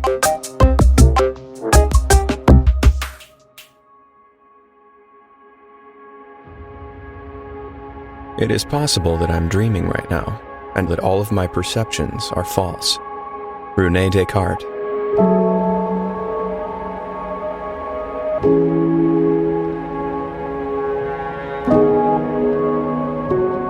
Imagine you were imprisoned since childhood, saw nothing outside of a dark cave. Instead, you were restrained in place, immobile, blind to yourself and others, and could only watch shadow plays projected against a cave wall, performed by unseen actors. Would you know if any other reality existed outside of the firelight illusion you see before you? This is the dilemma posed by Plato over 2,000 years ago, using the technology of the time as a reference. It's often cited as an early example of simulation theory, the hypothesis that we don't exist in reality, that we could instead be living in an artificial simulation created by advanced entities.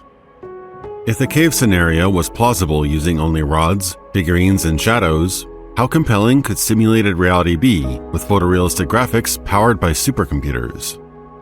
The suspicion that our world may not be what we perceive it to be slowly crept into the thoughts and fears of the civilized world. For millennia, we assumed gods were the architects of our universe. It didn't occur to us until later that perhaps we, mere humans, created the elaborate dream that we live in. Around this time, Taoist philosopher Zhuang Zhou pondered the divide between our imagination and reality. He described a scenario where Zhuang flies as a butterfly in the wind, then suddenly wakes up as a man. Was he a man dreaming of a butterfly's life, or a butterfly dreaming of a man's? René Descartes later struggled with these existential ideas in 17th century France. Cartesian philosophy posits that the mind and body of each individual are distinct, separate entities, and doubts the value of perceiving reality using the 5 senses. This line of thinking was rejected in John Locke's writing as an empiricist, which could be loosely defined as what cannot be perceived should not be believed, in layman's terms. And down the philosophical rabbit hole it went, with no objective victor. In literary history, exploring the concept of simulated realities within our own reality goes back many decades. An early example was Philip K. Dick's Time Out of Joint.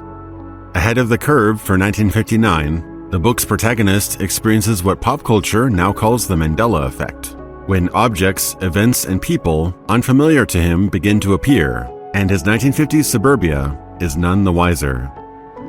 One day, he is surprised to find a placeholder card with the words soft drink stand in place of the real thing, and a celebrity he's never heard of called Marilyn Monroe appears in magazines, as if she always had.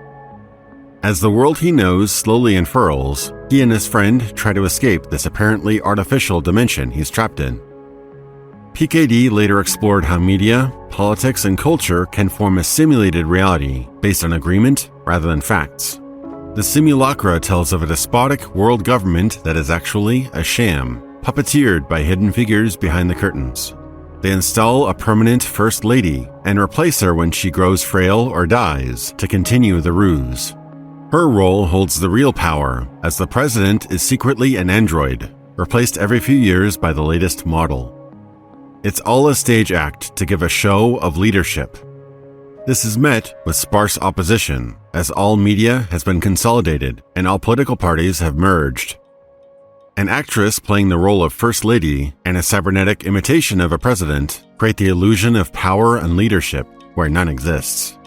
The bottom line is that accepted beliefs hold more sway than rejected truths. Even outside of his fiction, PKD seemed to be a staunch believer of simulation theory. He shared this at a speech in France he gave in 1977. We are living in a computer-programmed reality, and the only clue we have to it is when some variable is changed and some alteration in our reality occurs. We would have the overwhelming impression that we were reliving the present, déjà vu.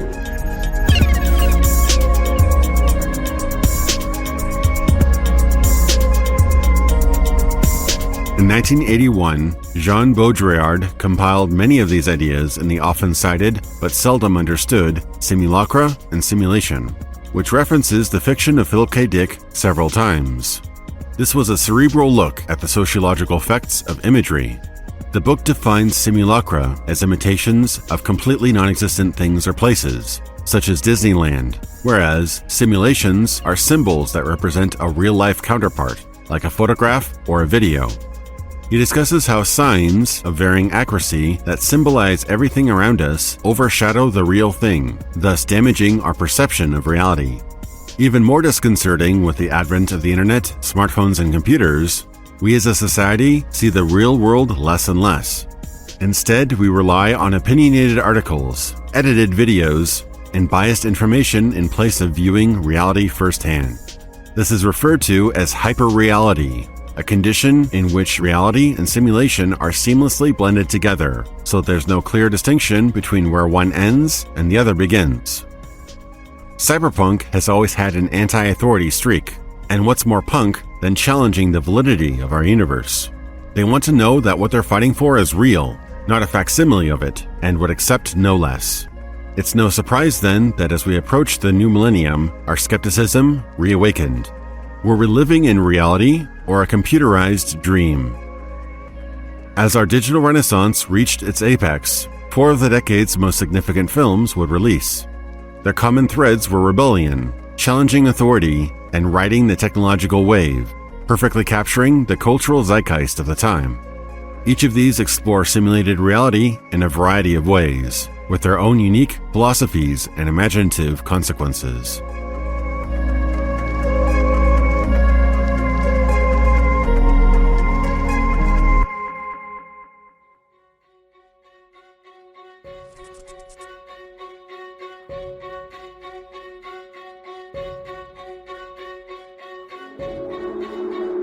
Alex Proyas, director of the Gothic trendsetter The Crow, co-wrote and directed what is arguably his most important film, Dark City, a reality-bending neo-noir story with a sinister twist.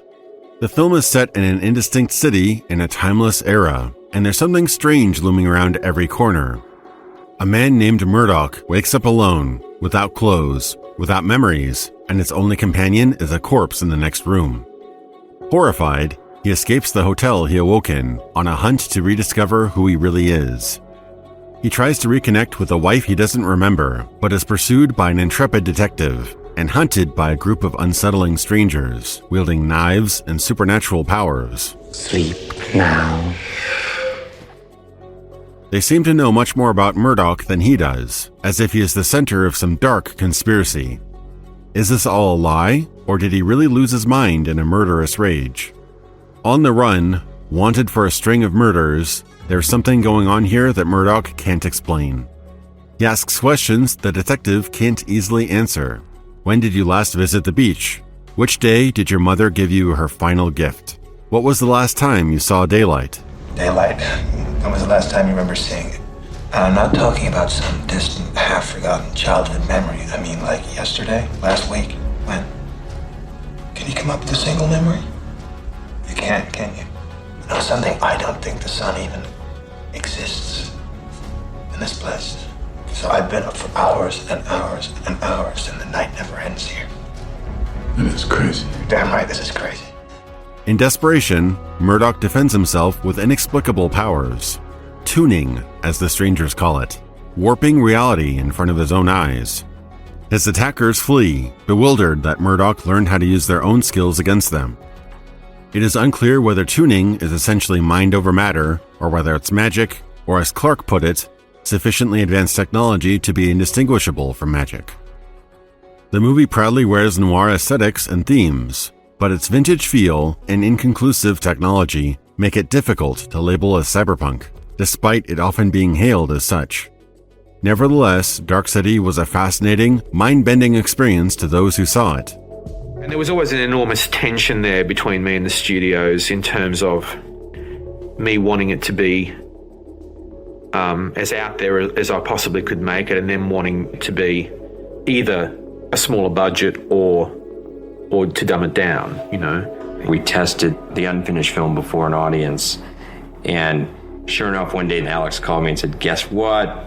The studio wants us to write some kind of prologue or a voiceover. It's probably the only time a film I've made is actually tested badly. You start to second guess yourself, you know, you start to lose faith in what you're doing. But you know, you get to the point where you sort of worry that maybe they're right. That maybe it does require a little maybe the audience is lost. Unfortunately, the theatrical cut was hampered by studio intervention, very similar to Blade Runner's troubled production. The frantic editing was corrected, and an unnecessary and plot-spoiling monologue was removed in the director's cut of the film, released 10 years later. The movie had tepid box office results, but again, similar to Blade Runner, it eventually became a cult classic beloved by many, decades on. You see, I have become the monster you were intended to be.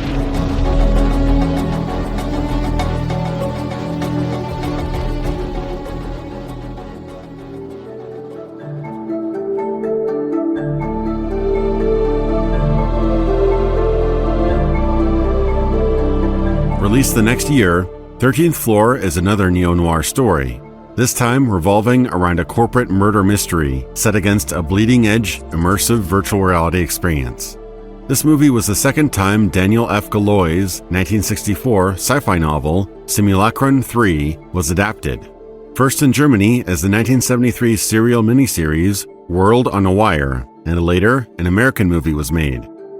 The book was a somber, thought-provoking story about a computer-simulated city full of realistic, virtual inhabitants used for marketing and opinion research. However, the 1999 movie adaptation takes the concept in a new direction.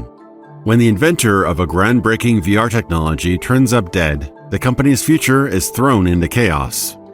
His friend and protege, Douglas, is trying to uncover the killer's identity and uses the VR technology to find clues in his investigation. All the while, the police suspect everyone around him. Users can delve into a computer simulation of 1930s Los Angeles, contrasting their rambunctious, nostalgic fantasy in the VR experience and our cynical, corporate reality. When people enter the VR world, they take over the bodies of artificial denizens, modeled after themselves, as their virtual avatars. But as the investigation leads down a disturbing path, virtual folks become suspicious when they meet the man Douglas is possessing, who seems to have a completely changed personality hour by hour. This drives one man into paranoia, digging for answers until he uncovers the truth, that the world and everything he knows is a lie. In the real world, Douglas is intrigued and intoxicated by the mysterious woman who suddenly shows up to uncover her father's assassin, but nothing is quite as it appears. It's a ticking clock thriller. This early version of the VR experience must be limited to short sessions, or the user could die, and every second lost is more time for the murderer to plot their next victim. Some harsh moral conundrums are brought up when real-world humans possess simulated inhabitants, violating their free will and messing with their lives. A loyal husband is guilt-stricken over acts he didn't commit. He blacks out for hours at a time, only to come home smelling like another woman's perfume. My wife thinks I have some kind of secret love life. What about memory flashes? Deja vu. I'm talking about fantasies. Yes. Yes, I do have them. I found this a couple of days ago. I'm married over 35 years now, and not once have I cheated on my wife. Not once. The 13th Floor has strong imagery and ideas, paying homage to classic noir and exploring the morality of playing God with a virtual society. Unfortunately, an early scene and the film's marketing spoiled some later story reveals. Though not a household name now, the 13th Floor might have had more influence were it not up against such stiff competition that year.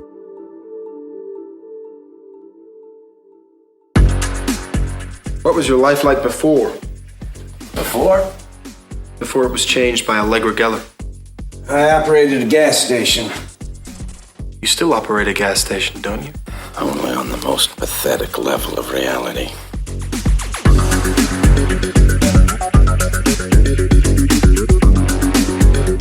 Released just a month apart was the biopunk sci-fi thriller Existenz, directed by David Cronenberg, most known for his gory, psychological horror films of the 70s and 80s. In the near future, an experimental new VR technology called GamePods are invented. They're a queasy mutation of amphibian organs, formed into a fleshy video game console that connects to your spine like an umbilical cord, feeding off your metabolism and completely immersing you into a game. At the start of the film, an innovative designer is demonstrating her new game, along with a few volunteer players, to an exclusive audience. Each player takes control of an important character in the game's storyline, with non-player characters filling out the roster. Video game elements are shown, like pause loops between an NPC's dialogue to allow players to respond. Players must solve puzzles to proceed, and violence is always an option to push the game along. This harmless demonstration turns deadly when a deeper conflict is revealed. Corporate rivals have planted spies and assassins into the game, and will stop at nothing to monopolize this booming industry. Moreover, a group of fanatics called the Realists aim to kill the game designer for her sinful deformation of reality. Existenz is full of twists and turns. Enemies become friends, friends become enemies, and what you think is real may just be part of the elaborate narrative crafted by the game designer. The story is presented in such a visceral way, it's like a twisted dream you can't wake up from. Cronenberg's trademark practical effects, seen in the organic machines, gadgets, and peripherals, make for repulsive moments of body horror. Existenz challenges our perception of reality, shocks us with the idea of biocomputers, and explores our natural rejection of more immersive entertainment. Its unforgettable imagery makes the film stand out from its peers. I don't like it here. I don't know what's going on. Stumbling around together in this unformed world whose rules and objectives are largely unknown, seemingly indecipherable, or even possibly non-existent. Always on the verge of being killed by forces that we don't understand. Sounds like my game, all right. It sounds like a game that's not going to be easy to market. But it's a game everybody's already playing. These films combined noir, corporate espionage, and technophilia to weave fascinating cyberpunk tales, but their releases were sandwiched between the anticipated 15-year return of Star Wars in May 1999 and one of the biggest game changers in cinematic history that March.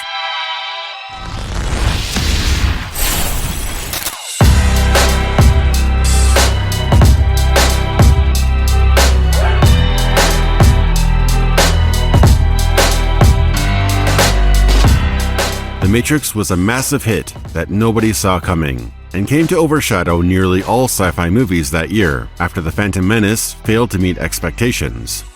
The movie was both a critical and financial sleeper hit.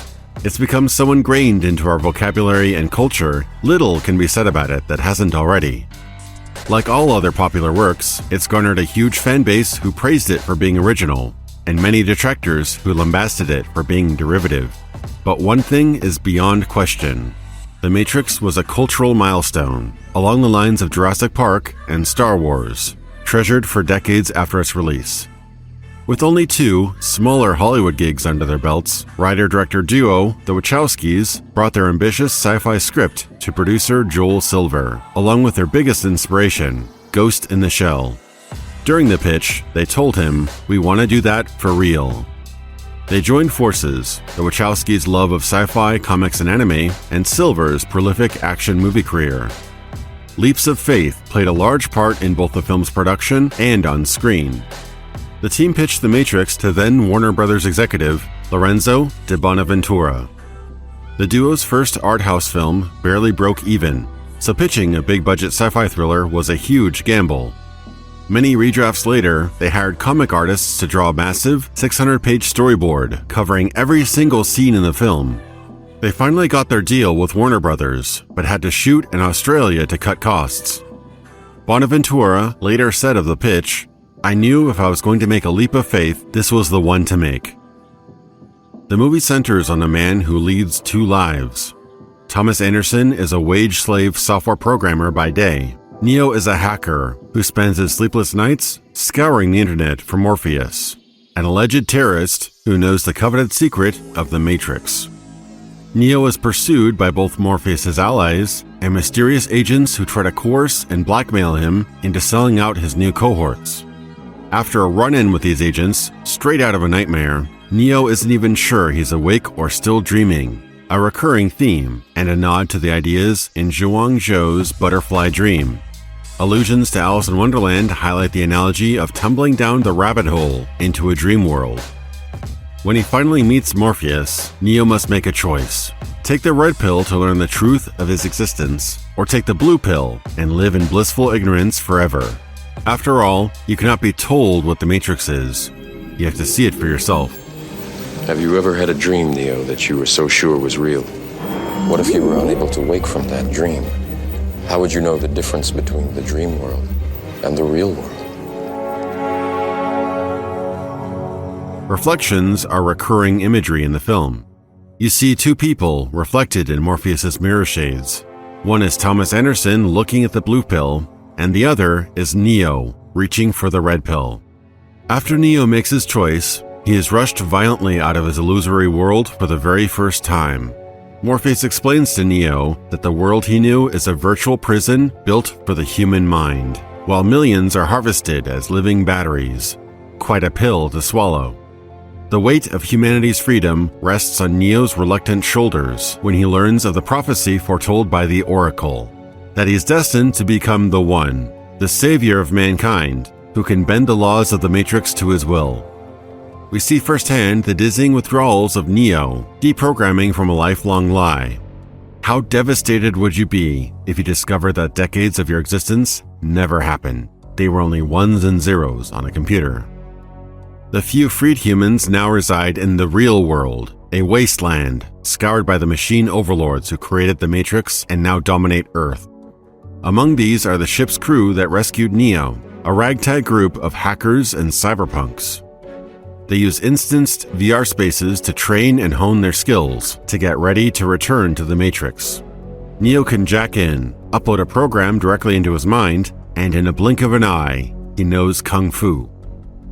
The crew members utilize a pirate signal to hack into the Matrix wirelessly to undergo missions and rescues.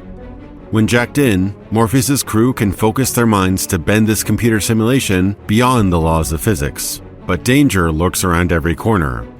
The machines patrol their systems for intruders and anomalies, and have the power to assume control over anyone still wired into the Matrix. This instantly transforms them into an agent, a superhuman soldier, programmed to eliminate any threat to their virtual order. Inside the Matrix, They are everyone, and they are no one.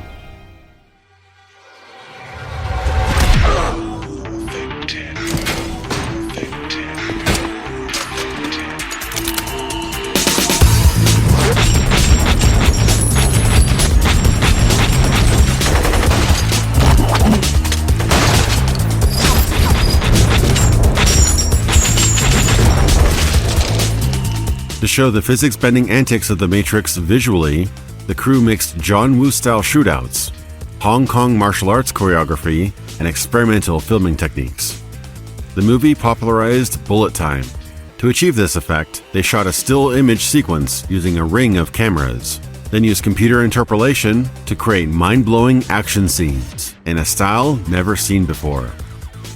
Then there's the classic lobby scene, which combined martial arts, wire fu, and heart-pounding gunplay into an electronic symphony of violence. These groundbreaking scenes couldn't be done by faceless stunt doubles alone.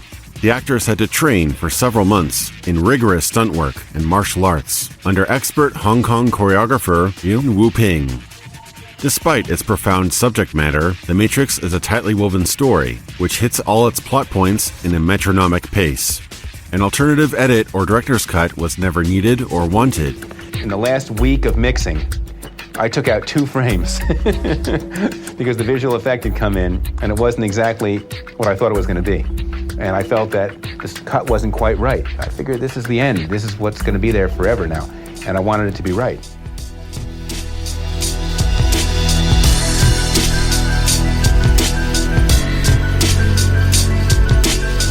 The movie's unmistakable style is heard in its soundtrack as well, featuring electronica hits such as Spy Break and Club to Death, as well as rock earworms like Rob Zombie's Dragula. It quickly became one of the must-have albums of the decade.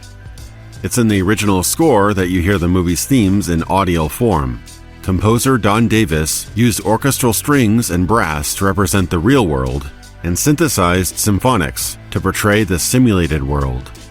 2 sides, one natural, one synthetic, which reflect one another. The movie brought a unique mix of never-before-seen special effects and an emotional and evocative plot that everyone, Cyberpunk fan or not, could resonate with. A legacy of great works benefit and inspire all new creations, and The Matrix is no exception. The film was a kaleidoscope of ideas, both new and old. It took great inspiration from the opening credits, high-octane action, and themes of Ghost in the Shell. But as it was revised in the script phase, the story remained similar thematically, but very different in execution.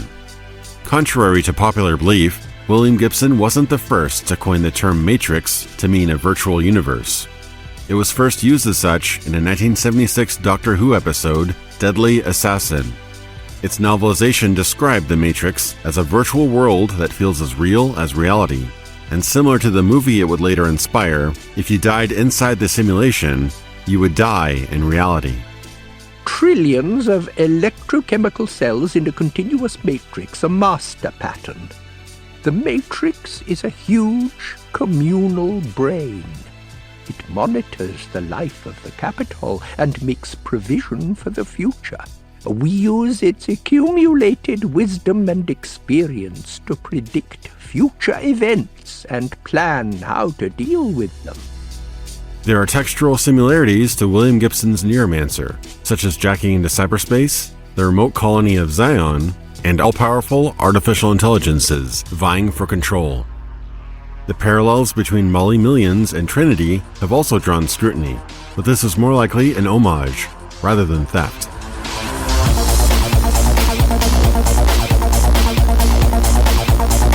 Many have claimed the film stole its style and plot from a Grant Morrison comic. The Invisibles is an offbeat series where trans-dimensional entities take the bodies of humans as their agents of evil.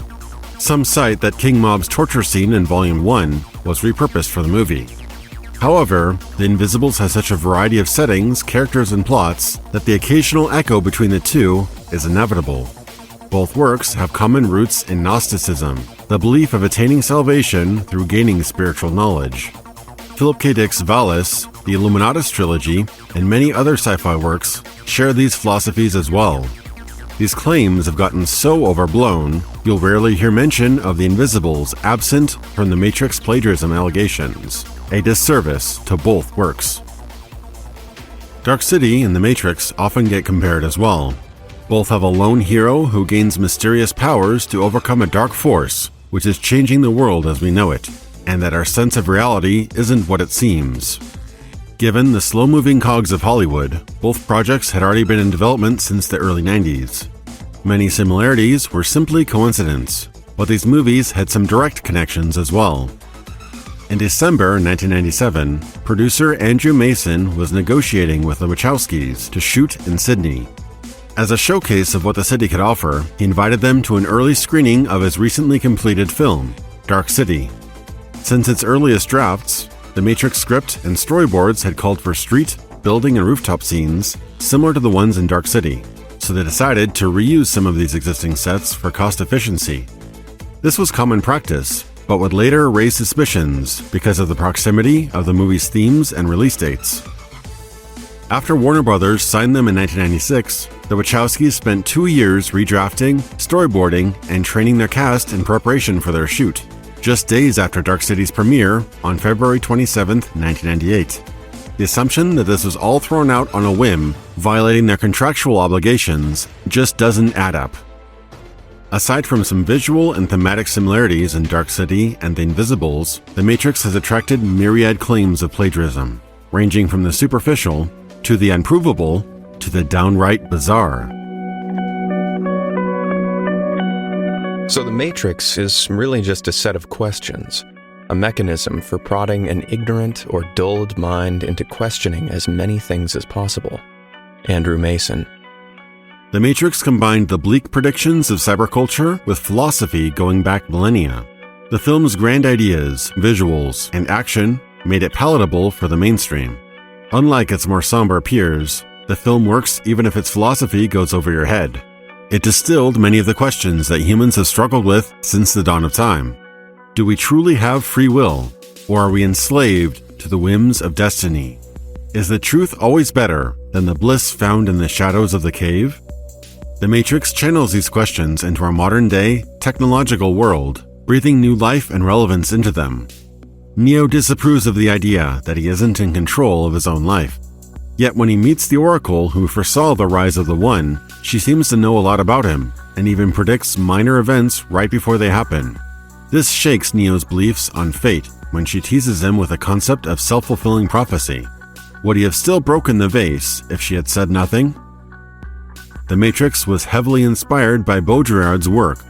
Simulacra and simulation even appears as an Easter egg in the first act of the film. The movie references the book's interpretation of Borges' Parable, a story inspired by an older one by Lewis Carroll, about not confusing the map with the territory it represents. In this story, imperial cartographers are challenged to create the perfect map. But as they continue to expand it with increasing detail, the map eventually spans their empire at a 1-to-1 ratio, thus becoming useless and falling into decay. Simulacra and simulation follows this analogy up with its own twist.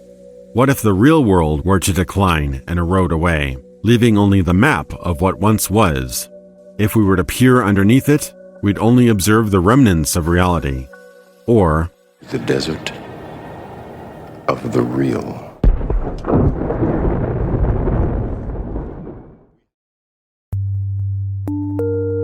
This book and several others were mandatory reading for the main cast. Yet despite how much the movie's writers revered his work, Baudrillard disliked how The Matrix made too clean a distinction between simulation and reality. His philosophy argues that in our modern society, the two are inextricable. The Matrix features a simulation created by the machines and a real world inhabited by humanity's survivors. The film glosses over the fact that reality itself has many simulated aspects, such as VR training programs, computer screens, and the countless signs and symbols on the crew's ship. The film's color grading betrays Baudrillard's philosophy as well. Scenes inside the Matrix are distinctly green, the VR constructs have natural color, and the real world has a bluish tint. This was a deliberate decision to aid viewer comprehension and empower the film's emotional impact. But even as scrutinizing the movie highlights the divide between the filmmakers and the philosopher, neither are wrong per se. but simply have different attitudes and goals. With all the buzz surrounding it, William Gibson expected to hate the film, but after seeing it twice, he was quite positive about The Matrix and debunked the claims that the movie stole his ideas. I thought it was more like Dick's work than mine, though more coherent, saner than I generally take Dick to have been. A Dickian universe with fewer moving parts. For Dick, I suspect all of the parts were always moving parts. A Dickian universe with a solid bottom. It's thematically Gnostic, something Neuromancer isn't. Whatever of my work may be there, it seems to me to have gotten there by exactly the kind of creative, cultural osmosis I've always depended on myself.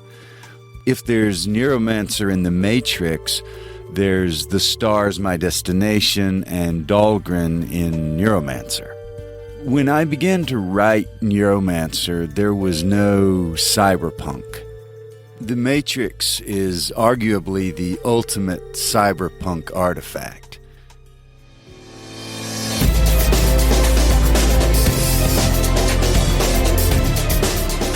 The movie was so popular in the mainstream, it unfortunately obscures any definition of the Matrix in older works.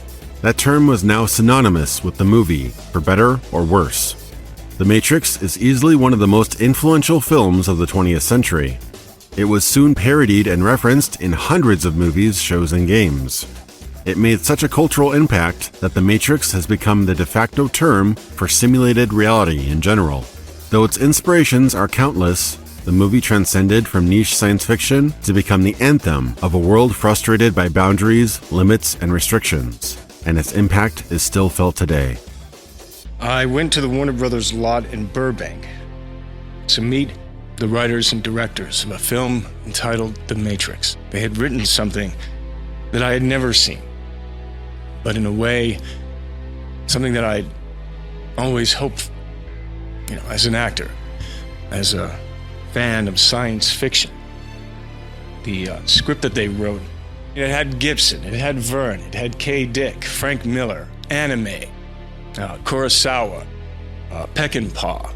It was Nietzsche. It was Buddha. It was Christ. It was themes and levels. It was dualities, modalities, realities, dreams, will,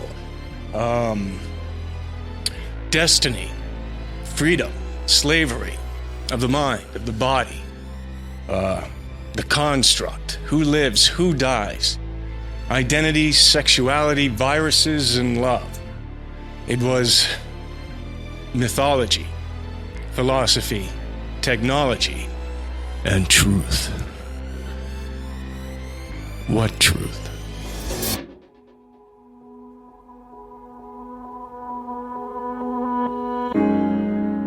Incidentally, The Matrix also supercharged mainstream interest in simulation theory. The movie inspired its own religions, cults, and communities who believe our universe is a computer program. On a more philosophic and scientific front, however, Swedish philosopher Nick Bostrom wrote an article in 2003 describing the possibility that our world is artificial. If we're living in a simulation, then the cosmos that we are observing is just a tiny piece of the totality of physical existence.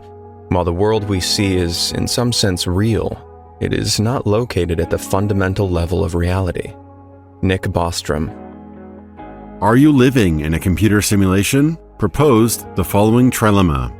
Either we as a species are incapable of surviving until a post-human civilization is achieved.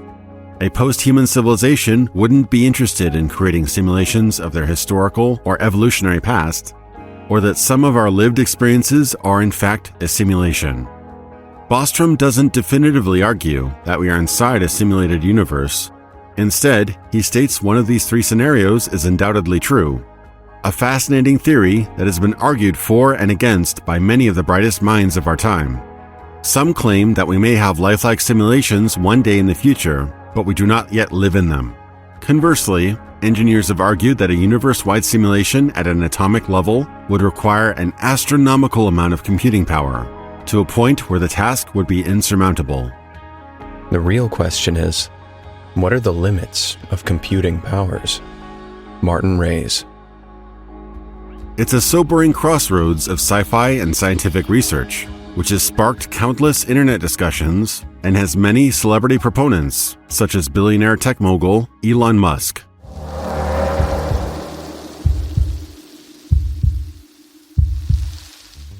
While we may have gone off the deep end at the turn of the new millennium with philosophic and existential questions, one thing was clear. What we see in our world is mirrored and expanded upon in fiction, and in turn, these stories would encourage us to build the future we dreamed of. The year 2000 didn't come with flying cars, cyborgs, or Martian cities. However, many of the challenges that come with living in a computerized world would be realized.